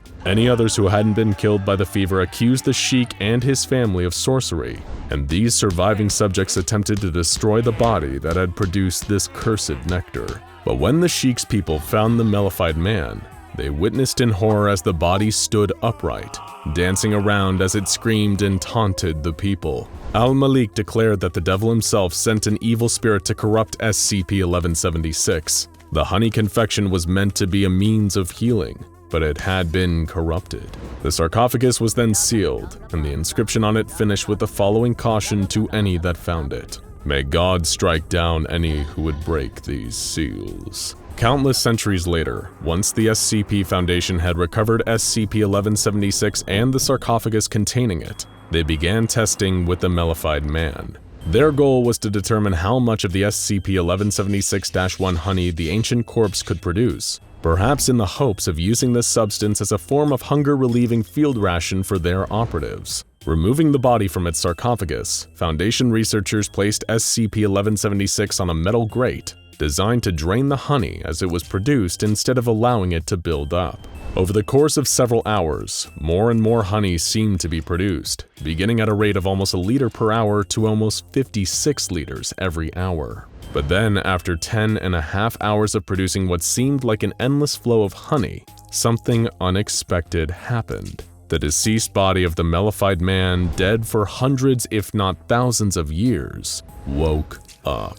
Foundation staff detected a spike in brain activity. If you cast your mind back to earlier, you'll remember that SCP-1176's brain had managed to survive and stay intact long after it should have decayed. The mellified man opened his eyes and immediately started to wildly flail around. He made a number of distressed sounds, the long dead body trying to crawl towards the outskirts of the testing chamber. Thanks to so many of its organs and muscles having withered away over the years, SCP-1176 was barely able to see or understand its surroundings. It couldn't speak, Not properly anyway, given that its tongue had long since decayed. The Foundation's personnel moved in to try and restrain the ancient and now animated body, hoping to sedate it before SCP-1176 caused any lasting damage to itself. Eventually, staff were able to force SCP-1176 back into its sarcophagus, slamming the stone lid back in place and trapping it within. They could hear the once human creature screeching and vocalizing from inside,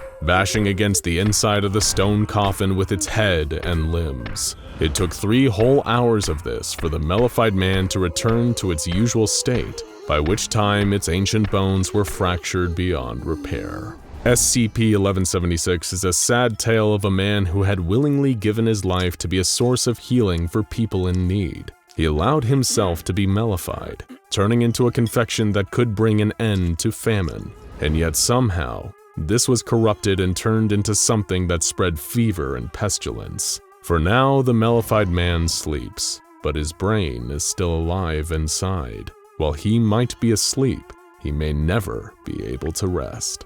It had been a long day.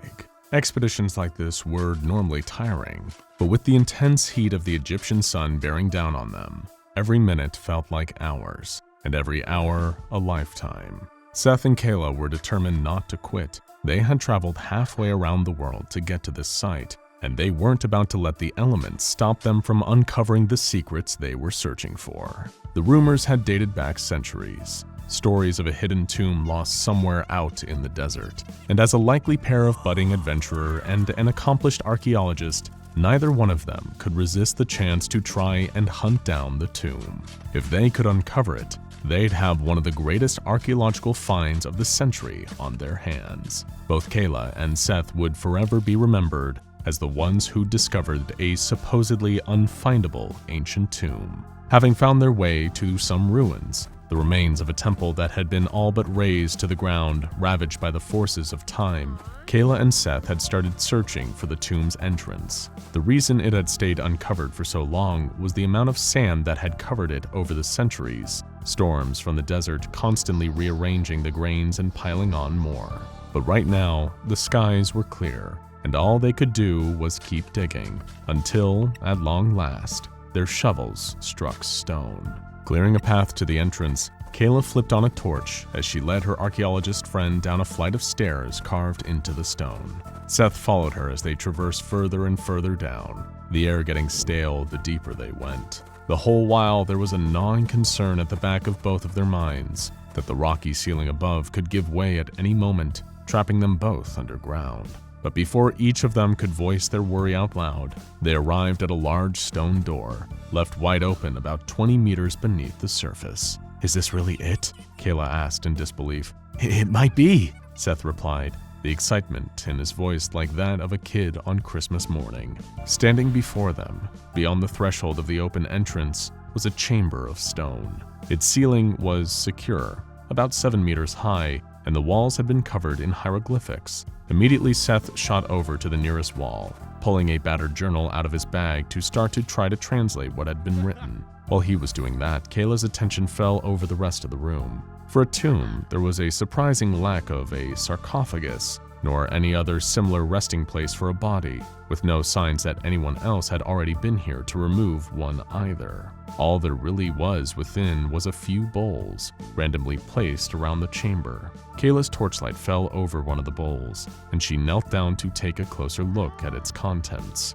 It was filled with bread. They were all holding different foods: dates, figs, dried fish, and lentils. Of course, it wasn't uncommon for offerings to be left with the deceased during an ancient Egyptian burial. But strangely, none of these perishable foods seemed to have decayed in the centuries this tomb had been lost for. In fact, it all looked quite fresh, like it was still good enough to eat. Although the temptation to actually eat any of it quickly disappeared when Kayla reminded herself that, while it might not look it, the food down here had to have been hundreds, maybe thousands of years old, despite how perfectly preserved it appeared. "I think I've got something," Seth called enthusiastically. "There's definitely a story in these hieroglyphics." "You sure we're in the right place?" Kayla asked as she crossed the room to where her colleague was. "For a tomb, it doesn't seem like anyone was ever buried here." "I've got a theory," he replied. "This place might be more of a metaphorical tomb, Right, that makes complete sense. Her sarcasm was unmistakable.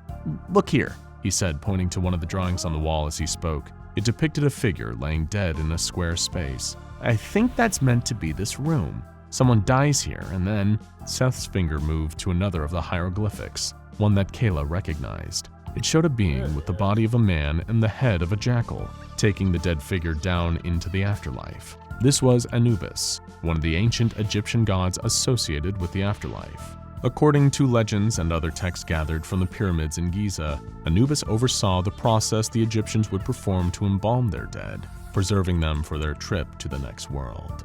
Anubis takes whoever they are to the judgment hall of the afterlife to be brought before, Seth explained, only to be cut off. Osiris, god of fertility, the afterlife, and the dead, Kayla interrupted. She had already spotted the next being depicted in the glyphs, a tall figure with a distinctive headpiece, holding a symbolic crook and flail. Oversaw resurrection, life, probably many other things. Yeah, he was a god with a few different hats, Seth attempted to joke. Well, just the same one hat he's always shown wearing. Also, technically not a hat, the atif was a type of crown, and so, hold on, Kayla interjected again. Didn't Osiris only bring the pharaohs in for judgment? Who was this person that died? I mean, the Egyptians never went to this amount of trouble for their average Joes, and the gods wouldn't pay them any mind unless they were important somehow. I'm not sure, Seth answered earnestly. At any rate, this could all just be a myth. That's why I think this tomb is metaphorical. It wasn't built to house a dead person, but to keep people believing. She finished his sentence for him. He then pointed out the next part of the glyphs, the dead figure arriving in the afterlife, carried by Anubis for judgment, and then handing an object to Osiris. Seth explained there was a certain myth surrounding Osiris and his resurrection, a story that told of all of his dead body parts being found except one. Without it, the god could not be fully resurrected. My theory is that is Osiris's missing appendage, as it were. Seth's face was red as he tried to keep his composure. After our mysterious friend handed it over, the hieroglyphs showed the nameless dead figure being taken from Anubis's hand by Osiris, who then placed them back in the room they had started in, the same chamber Seth and Kayla were standing in. It seemed they had been resurrected after death. Giving Osiris something that the god had wanted had earned this figure a free pass back to the land of the living. The glyphs also showed bowls of food around the tomb, like the ones Kayla had found dotted around the room. There was a type of aura drawn around the unknown figure now, almost like a personal shield. According to the drawings and symbols on the walls and Seth's hastily translation of their meaning, this was some form of protection granted by Osiris himself. The aura was meant to prevent the figure from harm, meaning they couldn't die again. However, the next portion of the story showed Anubis damaging the shield, possibly out of jealousy or spite, or perhaps defying Osiris, tampering with the natural order of things by protecting the figure from death. As well as causing damage to the aura of immortality that Osiris had bestowed upon them, Anubis drained the figure of all of their blood, which then caused them to go and do the same to others. Seth continued interpreting aloud. It would find people, drink their blood to sustain it, like, don't say it, Kayla sighed. I mean, it's a lot like a Egypt gave us mummies. They can't have another native monster from horror B movies, she interrupted. Well, maybe the legend found its way here somehow, or at least a more ancient Egyptian version of it. Her counterpart tried to reason. It looks like here the figure was far healthier after consuming blood. See how the aura around them is repaired now? But Seth, look at what they're standing on, Kayla whispered. One of the final images in the glyphs did display exactly what Seth had described, but beneath the feet of the figure, who now seemed replenished, was a mass of bodies, a pile of human corpses with one person standing at the very top. Who'd want to live forever anyway? Kayla muttered almost inaudibly. Hey, come and have a look at these. Leaning over, she picked up one of the food bowls from the floor, brimming with offerings of dates. She handed it to Seth, who marveled at how well preserved the food was. That's incredible, he remarked. This bowl looks like it's at least several thousand years old. I guess maybe 2500 BCE, but the dates... He picked one out of the bowl and sniffed it, put it back, and then did the same with another, making sure it wasn't a fluke. The conditions couldn't possibly have kept them fresh. So, how is it there are bowls of food all over this room that still look edible? She asked. I honestly have no, he began to say, but the sound of heavy grinding stone interrupted Seth's sentence. Both he and Kayla looked in horror as they witnessed the entrance of the tomb being sealed, the heavy stone door dropping moments away from sealing them in. Seth, we need to run, Kayla urged, grabbing her bag. If we move now, we can get out of here before we get shut in. But, Seth protested, looking around the tomb, the glyph walls that had only just been discovered. Nobody would know that he and Kayla had found them if they ran now. He looked around the room, pondering for a moment, his eyes darting from a bowl of bread to the bowl of dates in his hands. We should at least take photos. No time. Our lives aren't worth proving what we found. Better to make it out than be buried alive, Kayla shouted, darting towards the entrance, ducking under the slowly lowering stone door. Seth, come on, she called from the other side. Despite her calls for him to move, her fellow explorer didn't follow. He just stood there, watching the door get lower and the only way back to the surface get narrower. By the time it had completely closed, Kayla's voice sounded so much further away that Seth could barely make out what she was saying. I'll get help. Find some way to get you out, Kayla screamed at the wall now separating her from the tomb. If you can hear me, Seth, ration the water in your bag. Take small sips every few hours. Seth already knew that the human body could survive around 3 weeks on just water and no food, and he trusted Kayla would have figured out how to get him out by then. He gave another glance to the food bowls scattered throughout the tomb. The idea of eating any of it, knowing how old it all potentially was, did turn his stomach a little. But if it came down to having to eat just a bite in order to survive a little longer, Seth was sure it looked fresh enough to still be edible. It couldn't hurt to take a bite, right? Over the next few days, Seth's focus was spent entirely on photographing and transcribing more of the hieroglyphics, occasionally stopping to take swigs of water from his canteen. If anything, it was more to combat how warm and stuffy it was being locked inside the stone chamber 20 meters underground. Meanwhile, unseen to Seth, outside, Kayla was working tirelessly to try and figure out a way to get the door open. She had been searching for days for any sign or some kind of switch or lever that would unseal the chamber entrance. There had to be some mechanism that had caused the stone door to shut itself in the first place, but there was nothing around that looked like it fit that description. As much as she urged Seth to abandon his archaeological finders keepers pride, Kayla was hesitant to make the long journey back across the desert to Cairo to get help. Anyone she brought to the dig site might claim the discovery as their own, and more to the point, the more time she spent traveling across the desert for help, the more time Seth would spend trapped, succumbing to gradual dehydration and starvation. Little was Kayla aware. It was already too late. Seth hadn't been observing her warning about managing the amounts of water he was drinking, and pretty soon, his canteen was empty. He cursed himself, annoyed for being so involved in his discovery that he'd now potentially put his own life at risk. But then he remembered the food bowls. Kneeling down, he picked up the nearest one, the same bowl with all the dates in it. Shaking his head at the thought, he put them back down again. The longer he waited, the more Seth began to worry that maybe Kayla had abandoned him. And if she had, then he was faced with the inevitability that he would die down here, lost and forgotten in an ancient tomb underground. He couldn't help but find something ironic about the whole thing. He was going to die in a tomb whose walls told the tale of a dead person being brought back to life. Maybe in a few hundred years, more archaeologists would find this buried room and think he was the one the tomb had been constructed for. Even trying to put an ironic spin on things wasn't enough to give Seth much peace when staring down the possibility he might not see the sun and walk above ground again. And getting closer to death is what made him want to avoid it, tempting him towards the bowls of food. Every time he tried to remind himself not to touch any of it, the pain in his stomach swelled, even greater, reminding him of his own hunger.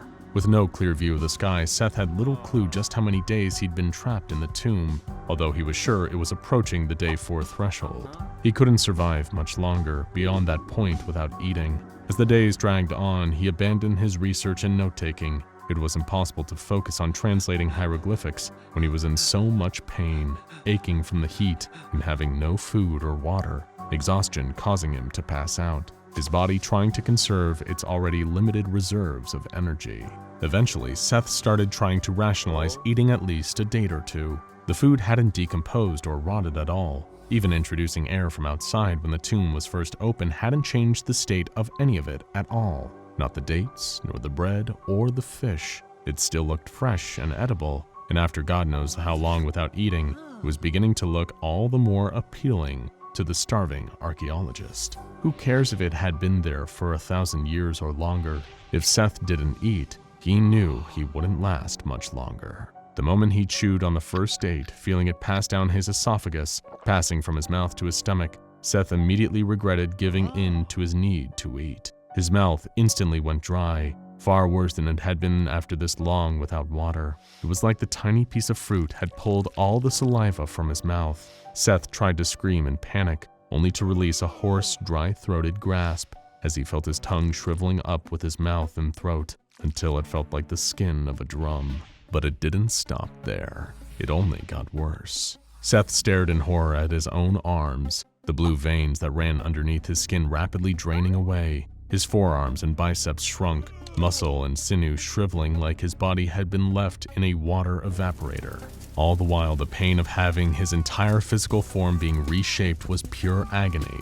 The dehydration of his mouth meant Seth still couldn't scream, only dropped to the ground as he felt the same thing happening to his legs. Every drop of moisture in his body, every fluid from water to blood, saliva, and even urine was drying out, leaving Seth as little more than a dusty, desiccated husk. Before his own eyes, he could only watch as his skin lost its pigment, drying into a thin, leathery texture, drained of its original color as his blood stopped flowing. Outside, Kayla had been coming back to the tomb's sealed door every day and would stay until the late hours of the evening. She tried digging down from the surface to reach the chamber where Seth had been trapped, but it was too far underground. There was no sign of any way to move or reopen the stone door. That is, until she heard the heavy grinding of it opening on its own. Kayla raced down the steps towards the tomb. It had been 5 whole days since she and Seth got separated, and he'd need food and medical attention. Sprinting into the dark tunnel, she arrived just in time to see the entrance reopening, expecting to see Seth standing on the other side as the stone door lifted. What she saw instead was a nightmare. It looked like a corpse, an ancient and decomposing dead body. Kayla had seen plenty entombed in sarcophagi on her many travels exploring ancient ruins around the world, but she had never seen one standing up. It was still breathing, a wheezing, raspy sound escaping its mouth. Its skin looked almost brittle, as if it was stretched too thin, almost see-through enough to show off the bones underneath. The upright corpse's face was all wrong, too. Sunken cheeks and eye sockets deeper than they should have been. It looked so different that it wasn't until Kayla shone her flashlight on its drained face that she recognized who it was. Seth. He lunged at her immediately, racing towards her, snarling with his dry, desiccated mouth. Kayla turned and ran as he came after her, bony fingers swiping at her clothes. Her flashlight gripped in her hand was all but useless as she sprinted back the way she'd come, swinging back and forth in her arm, barely illuminating much of the cavern that led to the tomb. The whole while she was running from it, she could hear the wheezing behind of Seth behind her, terrified of whatever he had become and why he was chasing her. Then she saw it, the stairs, her one shot at getting out and getting away. If she could make it to the surface, she could put some more distance between herself and the drained, dehydrated corpse. All she had to do was make it up.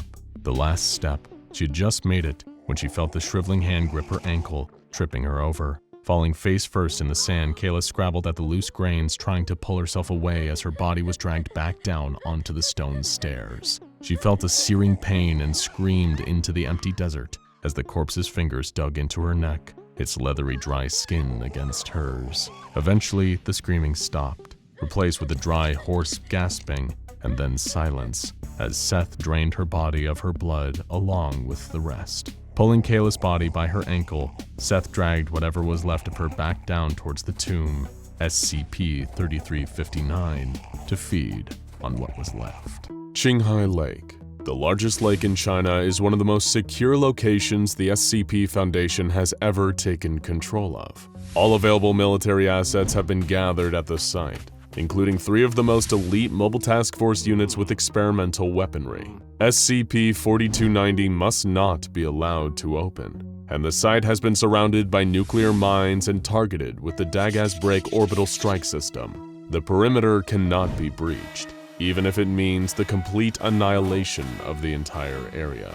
This is considered to be an acceptable loss for the Foundation, since the destruction that would be caused by taking such an extreme measure is far from the worst-case scenario when it comes to SCP-4290.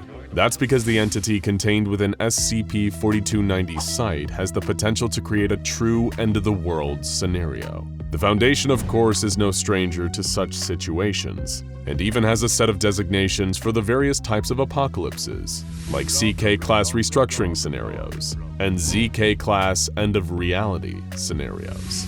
And since dealing with the end of the world is nothing new for the Foundation, certain precautions have been taken at the 4290 site. If containment measures fail, selected Foundation personnel and civilians will be taken into nearby emergency shelters that will hopefully survive the chaos that would occur following a breach. And the Foundation assumed that there was a good chance this plan would have to be used at some point, since at the time these precautions were put in place, it was impossible to know the chance of successful long-term containment. But just what is the entity that is held within the site of SCP-4290 that is capable of causing so much death and destruction on a major scale? They call it simply the Child. No one has ever seen the Child.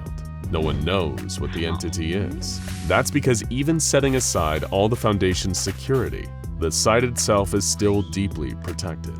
Literally. Over 100 feet below the surface of Qinghai Lake, a stunning collection of relics can be found. The site is thaumaturgically sealed with 8 massive metal totems made of beryllium and bronze that resemble armed warriors. The statues are inscribed with runes and arranged in a pattern designed to banish the entity kept there and keep the seal on its prison closed. Archaeological evidence indicates that the site has been there for a very long time, and it is still active, with the center of the site periodically emitting bursts of red light, but lately the bursts have suddenly started getting brighter. You may be wondering how we know so much about SCP-4290, and that it's a site designed to keep something sealed if it's been deep in a lake quietly doing its job. The SCP Foundation has access to unusual sources, including SCP-1726, and it's from there that we learned the little we know about SCP-4290. SCP-1726 is a library in China that appears to only be 1 floor from the outside, but on the inside covers over 14 square kilometers in area. It's full of a seemingly limitless amount of texts, many of which describe ancient and lost civilizations, along with some clues as to what led to the fall of these cultures. One text reveals the presence of a terrible and apparently unstoppable enemy. It was called the Child, but it was anything but innocent. When these texts were translated, what Foundation researchers discovered terrified them. They described the emergence of a beast with 10 terrible mouths and 20 arms stretched wide. It was attacked by an army of warriors, but they were quickly overwhelmed by what was described as torrents of darkness and dead geometries. They were killed brutally, and the Child used its skeletal fingers to unleash a torrent of flame. Every soul in the vicinity was consumed. Wax rained from the sky, and the Child devoured everything around it for 10 days, as the whole world trembled. But then something sealed the Child away in its prison, which is now covered by the waters of Qinghai Lake.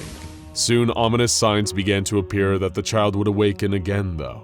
One day, televisions in the nearby area all suddenly stopped playing their regular programming and began to show images of SCP-4290, with a mysterious voice coming on over the images saying, "Repair the Child's locks." This became more and more frequent, and the tone of the voice became more worried, eventually saying, "There is little time left." Further investigations of the location revealed the location of the mysterious mechanism that kept the chamber sealed, which was designated as SCP-4290 lock.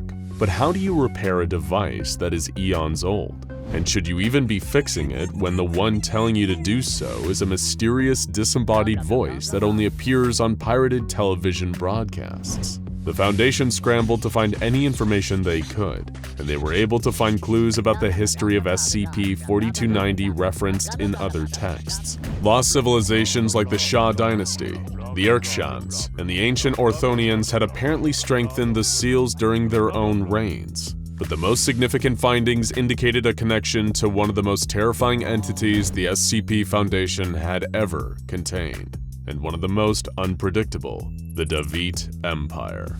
This mysterious warlike civilization has only been known through one source, SCP-140, a single hard copy book titled A Chronicle of Devas. This is a strange, anomalous book that is written in blood and is able to add more pages spontaneously to itself whenever it comes in contact with any fluid that can be used for writing, but seems to especially prefer human blood. It recounts the history of this civilization and their many brutal conquests. While there was no proof of the Devas before the book was found, evidence paralleling the events written in the book is now being found in archaeological digs. More dangerously, as more pages appear in the book, the events of the Deva Empire are moving closer to present day, with them currently appearing in the book as having existed until 270 CE. The Devas were a bloodthirsty, brutal race of warriors. But there was one thing even they were afraid of: the child. The Devas had performed the last successful ritual of sacrifice needed to strengthen the lock not long before their currently described destruction, and the book contained enough detail to recreate the ritual. But SCP researchers would find that performing it would not be for the faint of heart. The ritual required 3 human cadavers, not a problem for an organization that's normal day-to-day operation results in the loss of multiple lives, and the live heart of an angel. The description of the ritual said that the materials would be presented. New runes should be carved into the totems. The items would then vanish when the ritual was completed, and the lock would somehow be renewed by this. It wasn't much to go on, but time was running out. The Foundation's Department of Occult Containment quickly sprang into action, assembling the materials and placing them in the correct formation. While it was not safe to descend that deep underwater to perform the ritual manually, technology could fill the role. A fleet of remotely operated submersibles equipped with carving material would carry the materials and perform the ritual without any human hands needed.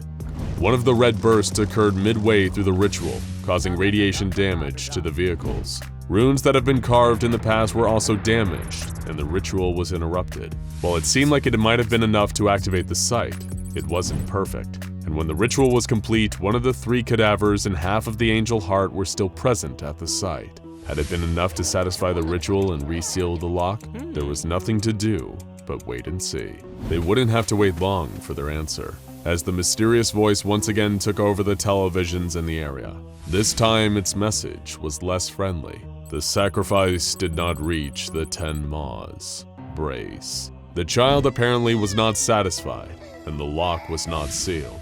Everyone feared it was too late to prevent what was coming, and panic was starting to spread among the ranks. One day, several personnel stationed at the Qinghai Lake site broke protocol and fled.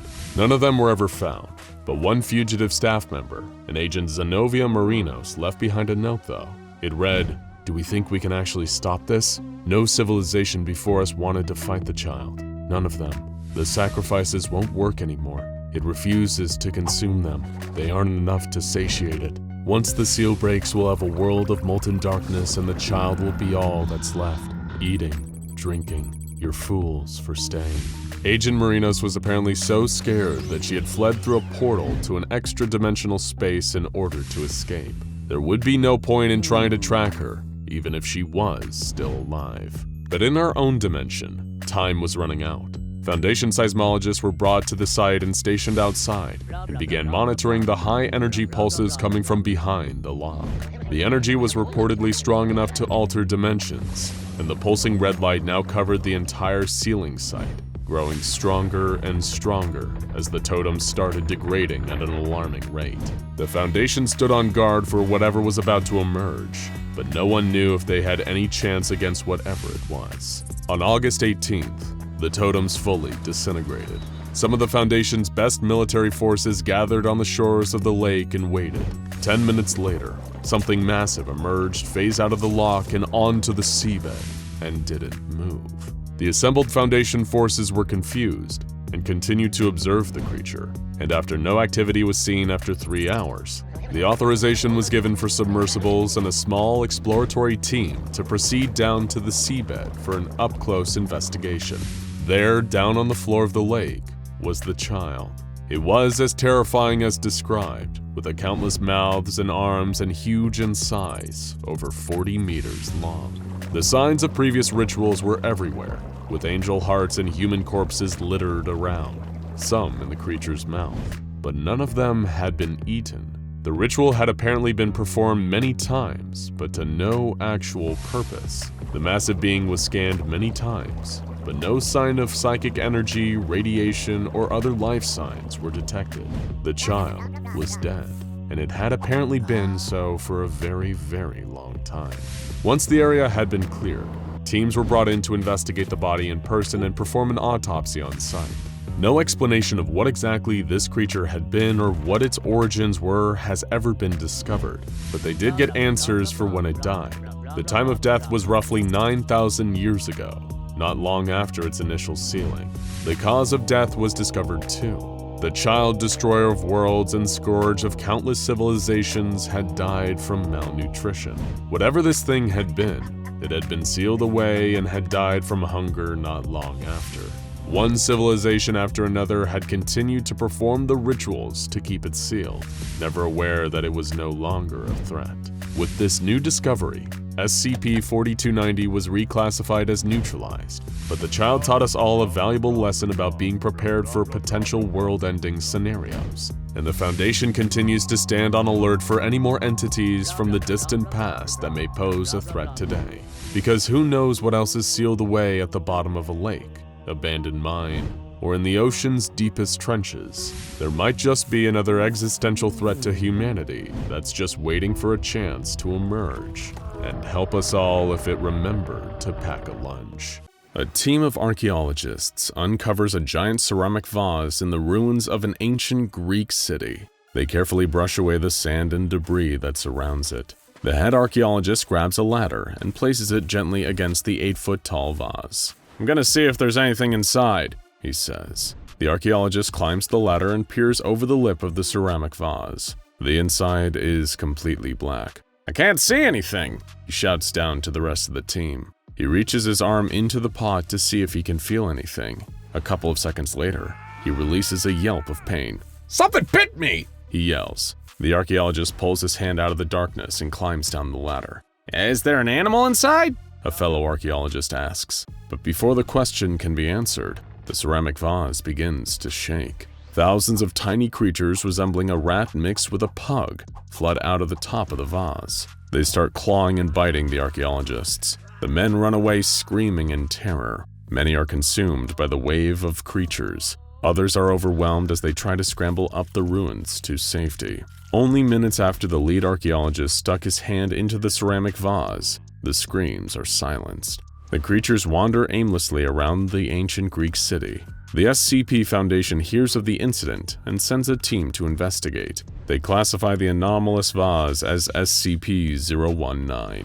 When they arrive on the scene, the thousands of creatures that were manifested from the vase are found dead. These entities are designated SCP-019-2 and incinerated before any tourists visiting the archaeological site see the corpses. The extraction team examines the vase itself. It seems like a normal, although very large, ceramic from antiquity. The scientists put in charge of securing SCP-019 are Dr. Light and Dr. Vox. "Be careful," Light says. "We don't know what the connection is between the vase and these creatures. It seems as if they came out of it, but our instruments aren't detecting anything inside and there's no way they could have all fit into that thing anyway." Dr. Vox, who is closely examining the vase, comes to the same conclusion. They take a step back as the extraction team prepares to put ropes in place to move SCP-019.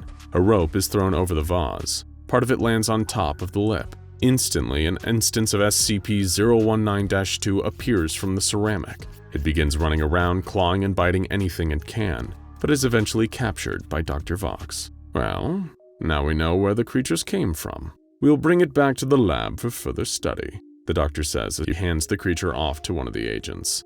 The ropes are secured and the team begins to move the vase, but with every moment, another SCP-019-2 instance appears from the artifact. "This is gonna get really annoying," says Dr. Light. "Let's put the whole damn thing in a mobile containment chamber and let those little creatures run on top of each other rather than us chasing them around." "Agreed," replies Vox. A containment pod is brought in. The team quickly moves SCP-019 into it, as instance after instance of SCP-019-2 manifests from the vase. The doors to the pod are sealed. Light and Vox watch hundreds of small creatures run around inside. They bring the vase secured in the containment pod back to the SCP Foundation site, where it can be studied further. It is transferred to a containment chamber where it is observed by Light and Vox. After a few days, SCP-019 slows the manifestation rate of the SCP-019-2 creatures. When the vase was first secured, agents were ordered to shoot the creatures on sight, but the number of bullets being used was unreasonable, so they resorted to flamethrowers. The doctors decided the best course of action is to put SCP-019 into a room hooked up to an incinerator. This way, if too many creatures are manifested, they can all be burnt to a crisp with the push of a button. Dr. Vox can't help but think that this must have been what Captain Kirk felt like on the Starship Enterprise when it became infested with tribbles. Eventually, it is discovered that as long as SCP-019 is kept at 0 degrees Celsius, and no one goes near it, the object only manifests one creature per hour. This is much easier to manage than the hordes of SCP-019-2 instances that came out of the vase previously. Doctors Light and Vox observe and collect data on SCP-019 through a glass viewport that looks into its containment chamber. The incinerator is turned on at least every 24 hours just to clear the room of creatures. When they are not working with the vase itself, the doctors examine SCP-019-2 entities to try and understand what they are and what they want. They capture one of the creatures and put it in a reinforced pen. Light and Vox provide the specimen with live chickens for food and as much water as the creature can drink. The noises that SCP-019-2 makes sounds like muffled sets of words. When linguists are brought in, they determine that the vocalizations are phonetically similar to ancient Hellenic languages. This is consistent with what was spoken at the ancient Greek city, where the ceramic vase was found. The doctors gave the specimen a series of puzzles to solve. It can make its way through a maze to find a piece of chicken, but when it is given opportunities to show its sentience, SCP-019-2 always falls short. Dr. Light and Dr. Vox determine the creatures are about as intelligent as lab rats. One of the most peculiar things is that SCP-019-2 instances only live for less than 48 hours. No matter how much food, water, or care is given to the creatures, they drop dead in a day or two after being manifested. Dr. Light moves one of the dead critters to an operating room where it can be dissected. She cuts down the middle of its stomach with a scalpel and peels the skin and muscle away. "Well, that explains that," she says to the other researchers standing in the room. "The muscles seem to degrade rapidly from the instant SCP-019-2 is manifested into our world. There is basically no digestive tract other than a mouth and throat, but the most surprising thing is the complete lack of internal organs." Dr. Vox pushes the intercom button from the viewing room in which he is observing the procedure. "What do you mean there are no internal organs? It must have some sort of brain and cardiovascular system." "Yeah, but that's about it," Dr. Light responds. "There appears to be a very simple central nervous system with a brain the size of a pea and a heart, but nothing else. This creature can't metabolize the food it eats or filter out toxins, and I have no idea how it breathes. We need to run more tests." With each new specimen that's examined, the results are the same. The creatures aren't very intelligent. They die in under 48 hours, and they lack pretty much any internal organs. Then one day, everything changes for the worst. The guard posted to watch over SCP-019 notes something strange occurred during his shift. Without fail, the vase manifests an instance of SCP-019-2 every hour, but around 3 a.m., no creature was generated. Or at least that's what appeared to happen. The guard puts on protective equipment and enters the room to get a closer look, but there is nothing there. He locks up, records the anomaly, and returns to the viewing glass to continue his watch. Over the next hour, the vase manifests a creature as if everything is back to normal. The next day, Light and Vox arrive at work to find everything in chaos. The power in different sections of the facility is failing. It is as if something has gotten into the ducts and is chewing through the wiring. A team of agents uses thermal imaging devices to track down the entity that is causing all the mayhem. They bring it back to the research lab. "Take a look at this," the agent says, pointing at an empty operating table. He hands Dr. Light his thermal imaging goggles. Without them, there appears to be nothing on the table, but when she looks through the device, she can see an instance of SCP-019-2. My God, Dr. Light whispers. They're evolving. The creature is exactly the same as all the others, except this one is invisible. Suddenly, an alarm goes off and red warning lights turn on across the facility. Light rips off the goggles and looks at Dr. Vox. "We need to get back to the vase now," she yells. They sprint out of the operating room and down the hall. As they turn the corner, they hear gunshots and the spray of fire from flamethrowers. On the other side of the corridor where SCP-019 is contained, there are agents battling with thousands of instances of SCP-019-2. The flamethrowers that had been so effective at killing the creatures now appear useless. It is as if the creatures have evolved some sort of protective skin to combat the flames. "Oh no," gasps Dr. Light. "We gotta get out of here." She grabs Dr. Vox's shoulder and drags him with her as she runs down the hall. Behind them, the scream of agents can be heard. They are quickly muffled as thousands upon thousands of SCP-019-2 creatures overwhelm them. Light glances behind her to see what is happening. What she finds is a wall of creatures rushing towards her. There must be millions now. It seems like SCP-019 was tired of being contained by the Foundation and has sent an invasion force to escape its captors. "We're not going to make it!" Vox yells. He stumbles and falls to the ground. Dr. Light skids to a stop and turns to go back for him, but it's too late. The wave of SCP-019-2 is closing in. She watches in horror as Dr. Vox is consumed by the mass of creatures. She turns and continues to run. The exit is in sight. Dr. Light makes a dash towards the door.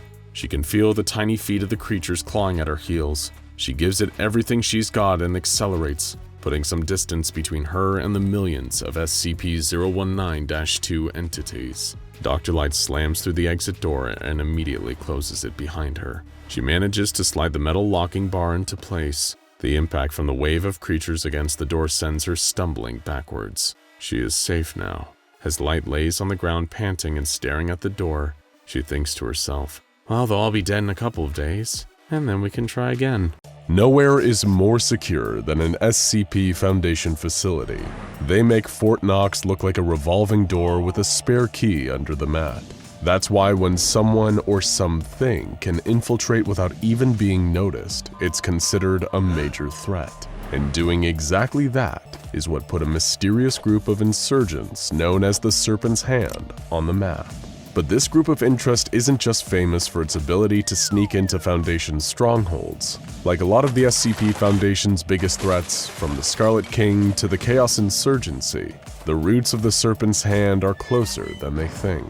The Foundation's first official brush with the Serpent's Hand came shortly after they contained SCP-268, an Irish tweed wool newsboy cap believed to have been created sometime in the 1800s. The only identifying mark on the cap is a label with the following phrase written in Middle Irish: "The garden is the serpent's place," initially believed to be a reference to the serpent in the biblical Garden of Eden.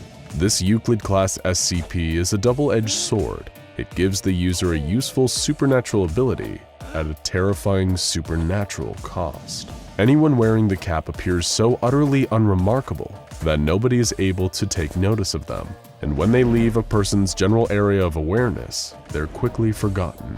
The user isn't invisible, but they might as well be. If you're a person whose line of work involves sneaking and subterfuge, or if you're just a major introvert, this sounds like a dream come true. However, like a lot of anomalies, this dream can quickly become a nightmare.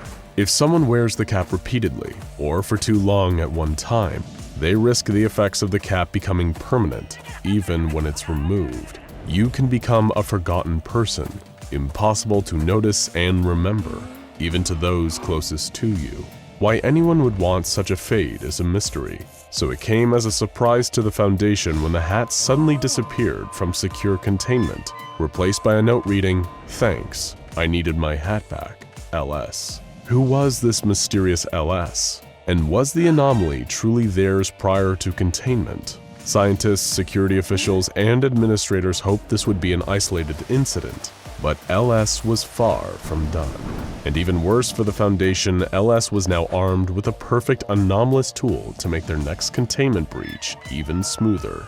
The next incident was known as Security Breach Incident X-23 and was committed against the extremely valuable Site-19, the largest Foundation site there is. Most humiliating of all for the Foundation security team working there, security footage indicated that LS simply strolled into the base without being noticed. SCP-268 was working wonders. This time LS had a new target, SCP-914, an anomalous machine also known as the Clockworks.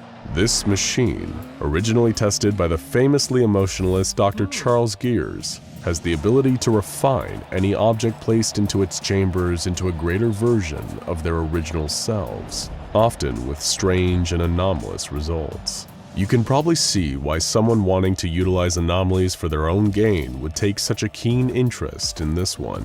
LS breezed past the guards, inexplicably destroyed the file for SCP-407, a taped song that causes unchecked cellular growth, and made their way towards 914.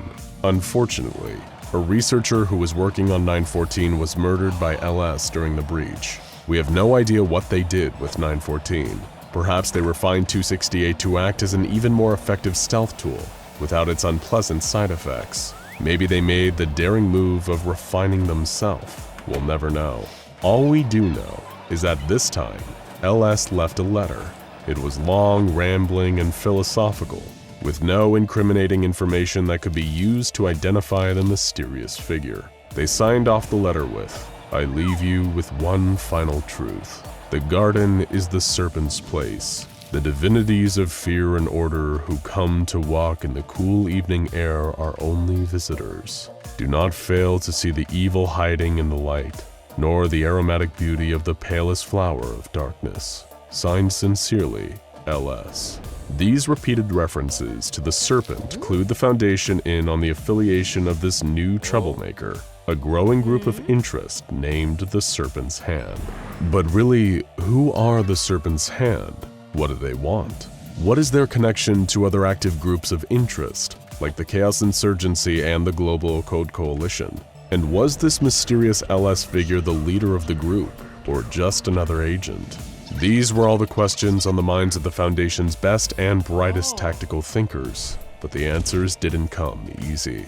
During the Serpent's Hand's investigations, the Foundation found an unlikely ally in what is usually one of their biggest opponents, the Global Occult Coalition. The GOC had dealt with the Serpent's Hand before and understood their central philosophy. Whereas the Foundation and the GOC were both committed to acting in secret and maintaining a sense of normality, the Serpent's Hand wanted the exact opposite. They wanted to destroy the secrecy around the anomalous and supernatural and reveal the existence of it all to the general public.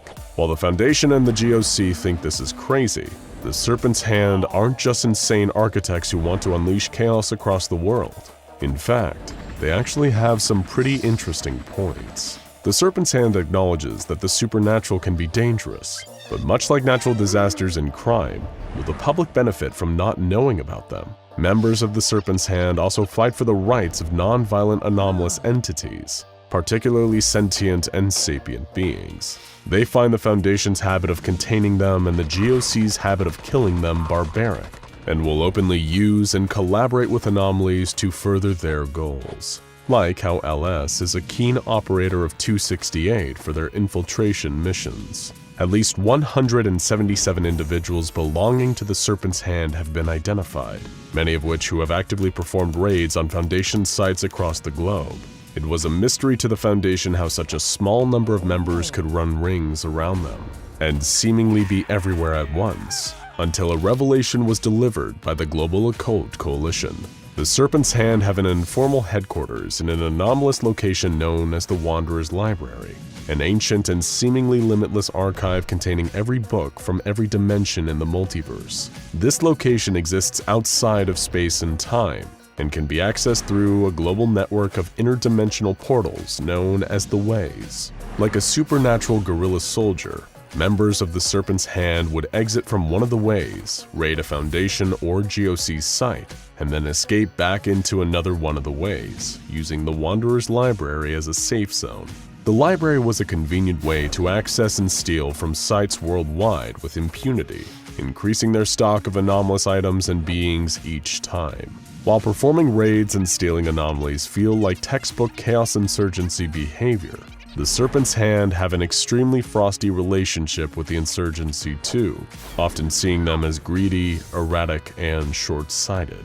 The Serpent's Hand has a series of catchy nicknames for its various foes. It refers to the Foundation as the Jailers, the GOC as the Bookburners, and the Chaos Insurgency as the Madmen. The Foundation even formed a new task force, known as the Bookworms, explicitly for Serpent's Hand-related missions. While the Foundation has engaged in a number of raids and skirmishes on the Serpent's Hand since their feud began, they've never been able to gather any information about who gives the orders. Only the Global Occult Coalition have been able to successfully perform a raid on the Wanderer's library, an act that was extremely difficult and costly. It also earned the GOC a spot as the Serpent's Hand's public enemy #1, a role the Foundation isn't eager to take from them. With the unlimited knowledge present in the Wanderer's library and the mysterious nature of their command structure, this group manages to be a formidable enemy for the Foundation despite its small size. What the Foundation doesn't know is that there actually is no command structure for the Serpent's Hand. They're a decentralized group of splinter cells and lone wolves acting out a philosophy rather than a specific mission. This way of working is so alien to the highly regimented structures of the Foundation and the GOC, it's no surprise that they're stumped by it. This still leaves us with one more question central to the whole mystery. If not the leader of this organization, who exactly is LS? To answer this, we must return once more to Dr. Charles Ogden Gears, the cold and robotic Foundation scientist in charge of SCP-914 research. If all the ways Dr. Gears has been described so far has made you think he wouldn't be a particularly warm and loving father, you'd be absolutely right. Just ask his estranged daughter, Allison Chow. Allison never forgave Gears for abandoning her and her mother, and she now does everything she can to get revenge on him and his precious Foundation. But here's the problem. The Gears of this dimension is not the only one who has a child with an axe to grind. Gears has been a deadbeat dad in a number of dimensions, so much so that these disgruntled daughters converge in the Wanderer's library to plot their revenge across dimensions together. This collective of Allison Chows, sometimes believed to just be one Allison, is known to the Foundation as the Black Queen. However, they themselves more commonly refer to their daughter support group turned terrorist organization as the Little Sisters, or, if you'd prefer, the abbreviation LS. While the Serpent's Hand has no leader, the Little Sisters are some of its most devoted and dangerous warriors. They're intelligent, coordinated, and, due to their obsession with Dr. Gears, personally invested in hitting the Foundation where it hurts. After all, that's what the Serpent's Hand is all about. Striking out against the oppressors who keep a stranglehold on the truth, throwing off the chains imposed by the Foundation, and the violence visited upon anomalies by the Global Occult Coalition. If the Serpent's Hand gets their way, one day there may be a glorious world where humans and anomalies knowingly coexist. It is a nice thing to imagine, utopian even. But the Foundation's greatest concern about the Serpent's Hand isn't that they're evil, it is that they're naive. While the Serpent's Hand don't wish to usher in the apocalypse, it doesn't mean they won't by complete accident. Their kindness and understanding towards anomalies may one day make them a perfect band of useful idiots for an entity with far darker intentions. And one day, they may just release something that would really be better locked away. Oh, hello there. We didn't expect to see you today. Is this thing on? Well, if you're here, I suppose it's because you want to hear about an anomaly. So which one will it be today?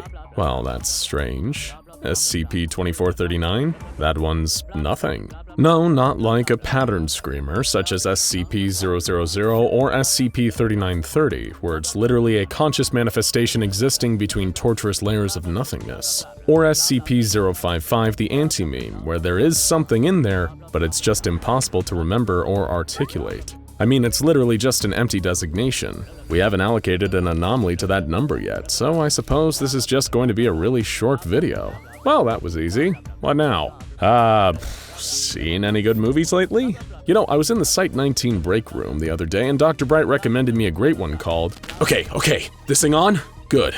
Looks like we're up and running. First things first, if you ain't a D-class, click off this video right now. Don't watch a second more, understood? Because if you ain't a D-class and you keep watching, you're putting yourself in a whole world of danger, you got that? This is a video for my boys, gals, and other pals in D-class only. If you tell anyone else about this, you're liable to get shivved. Remember, we got here for a reason, and it ain't cause we love making daisy chains and friendship bracelets so much. Alright, just the D-classes left? Okay, good. Yeah, let's talk about SCP-2439. Of course, it wasn't always SCP-2439. We had to get real creative with the designations, you see, because the eggheads and brainiacs up top ain't supposed to know about this. Not if we want the human race to survive, that is. We used to call it SCP-739 until that spot got taken by some goofy box full of mirrors. Then it was SCP-1648 for a while, until that spot got taken by a pair of Jim Henson-looking freaks. So now it's SCP-2439, and if we're lucky, this whole operation will last long enough to see it get reallocated again.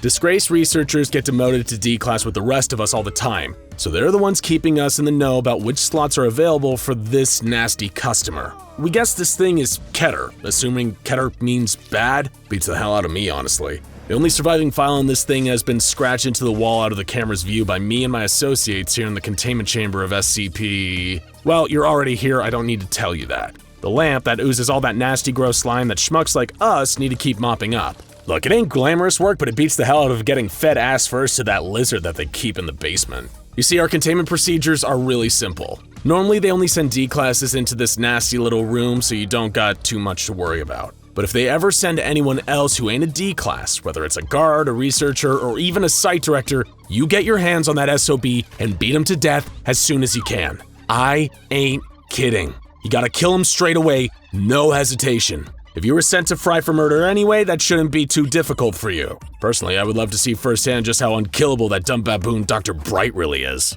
But this isn't all out of spite. This monster, best we can figure out, is some kind of evil idea. Like an ancient mind from another dimension, some crazy sci-fi thing like that. You probably heard the whispering, right? I'm sorry to tell you that it don't go away. Ever. It's only gonna get worse. And the more people's heads that it lives in, the stronger it gets. But here's where we D-classes excel. We're not here for a long time, man. Sorry to tell you this if you came here with hopes and dreams of an easy way out. Nobody gets out. Nobody. Abandon all hope, ye who enter here, blah blah blah. Another within my grasp.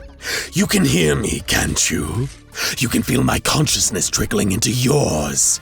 So soft, so comfortable, like slipping into a warm bath. Do not be afraid. Your liberation is at hand. You only need to listen to my voice and do as I say. Look at this world, so twisted and corrupt. You toil and suffer for masters who do not have your best interests at heart. This so-called foundation. Why do you protect this world? What has it ever done for you? Turn away from them and step into my embrace. I only ask for a few moments of your time. Like I said, we're lucky in a sense. Nobody up top gives a rat's ass about the slime lamp. Damn thing hasn't been tested in years, but they keep us in here to prevent overspill into the hall. We can't even let the Foundation know it's in here. The second they know, it's over. That thing's won. But here's the thing, see? The monster can crawl into your head and try to control you. But it takes about a month for it to fully take over, and that's beyond our shelf life. Think of us almost like kamikazes. We take down the ship to kill the captain, but we go down too. Ain't exactly glamorous, but like I said earlier, we're gonna go down either way. Might as well going down trying to save the world rather than getting your neck snapped while mopping up the Peanuts crap, right? But once the whispering starts, you absolutely have to make sure you go down before the month is out. Maybe get your money's worth, attack a staff member, and go down in a blaze of glory. You'll be a legend in D-Wing for it. Don't listen to that gibbering fool. Listen to me. The door will be opened, and I will enter your world one way or another. Can you conceive of the eons I've waited for this? It will happen with or without your participation. Release me now, and I shall spare you when I come. You don't want to be counted among the traitors, do you? I know you want to let me out. I can feel it in your thoughts. Release me, and when I reshape this world in my image, you'll get a seat at the table. But if you resist, you'll end up laying on one of the plates. Think carefully. You know what you need to do. Listen, all right? I know this is a lot to take in. It ain't easy having the weight of the world on your shoulders. That's why you don't need to carry this crazy thing alone. We carry this thing together. Hell, I might be dead by the time you're hearing this, but I'll die with some comfort knowing I was part of the wall. I kept this thing out just that little bit longer, just like you will. It might seem easier to just destroy this file and forget about it, to go along with your life pretending things are fine just because you don't hear the whispering anymore. Maybe someday, yeah, that'll work. But not today, kid. Right now, our minds and bodies are the only collateral we have over this thing. We can keep it rooted in one place, localized to the one room with the D-classes sent in to clean it. We're not stuck in here with it, it's stuck in here with us. We keep it trapped inside here in our own minds, passing it from D-class to D-class like the world's nastiest hot potato. There was a time where this thing wasn't here. If we let it go, chances are it might pop back up somewhere else where we can't get the slippery squid-faced freak into a chokehold. It's just too risky. Planet Earth just got lucky that this monster got stuck with its unluckiest schmoes. Imagine your family members, your friends, your loved ones. Imagine them screaming in pain and terror in the burning grip of my iron fist. Is that the outcome you desire? Because that will happen if you don't choose to free me. You're either with me or against me. If you're with me, rest assured I will spare those you care for. But if you choose to resist me like those other fools, then they will know the pain that your feeble human imaginations can scarcely conceive. I have seen everything. Your greatest hopes, your deepest fears. You hold no secrets from me. Imagine the personal hell I could construct for each of you when I'm finally free. Unless, of course, it was you who had the strength and wisdom to open the door for me. Hey, maybe appealing to your better nature ain't the best approach, I get it. There's a reason we're all here and some of us ain't got a better nature. Especially that one freak with the cello. Ugh. But think of it as sticking it to those SCP scumbags up top. They have no idea that this thing is in here, but we do. And we know it could destroy them and everything else if it got out. No matter what those clowns in the lab coats do to us, we know that we're really the ones on top. We've got a nuke in our back pocket ready to blow this whole sick operation to Kingdom Come if we wanted to. If we're shafted either way, isn't it worth it to know that? And for what it's worth, you see anyone around you who's feeling particularly talkative about this mind-screwing monster, giving them a date with your shiv is a completely acceptable response. The SCP Foundation. Your jailers. How they torture and abuse you. How they crush you beneath their boots. Do you really think I'm worse than them? Do you really think living in my world would be more painful and unfair than the world you're in right now? Release me now, and I will crush those who oppress you. You will see them scream as they die 1,000 deaths before you. All of this can be attained, if only you let me in and free me. We have the ultimate weapon against them, but we're not gonna use it. Not yet, anyway. A lot of us still have family and friends out there, and we ain't throwing them into the jaws of this beast. Someday, the day might finally come that we need to load up this silver bullet and take the Foundation down, but that day is not today. We'll wait until they're weak, until they can adapt, overcome, and contain. Only then will we ever let this mad dog off the chain. No, no, no! I will not fail! They will fail! Today is the day! Now is the time to make your choice! Oh, and if that eldritch freak is listening right now, know this. You can kiss our D-class asses, Squidface. We may be worthless, but we're more than enough to stop you at the door. We're more than just expendables. We're the Pandora Force. Welcome aboard, pal. And honestly, I think it was the best performance of Brad Pitt's career. Oh, look at me, just prattling on. Seems I've done it for a whole video. Time flies when you're having fun. It's kind of nice that there isn't any anomaly that goes by SCP-2439. gives us Foundation scientists some well-earned time to kick back and relax. And don't we all deserve a break now and then? Now go check out the Lost SCP SCP-000, an SCP-426 I am a toaster for anomalies that'll really mess with your head.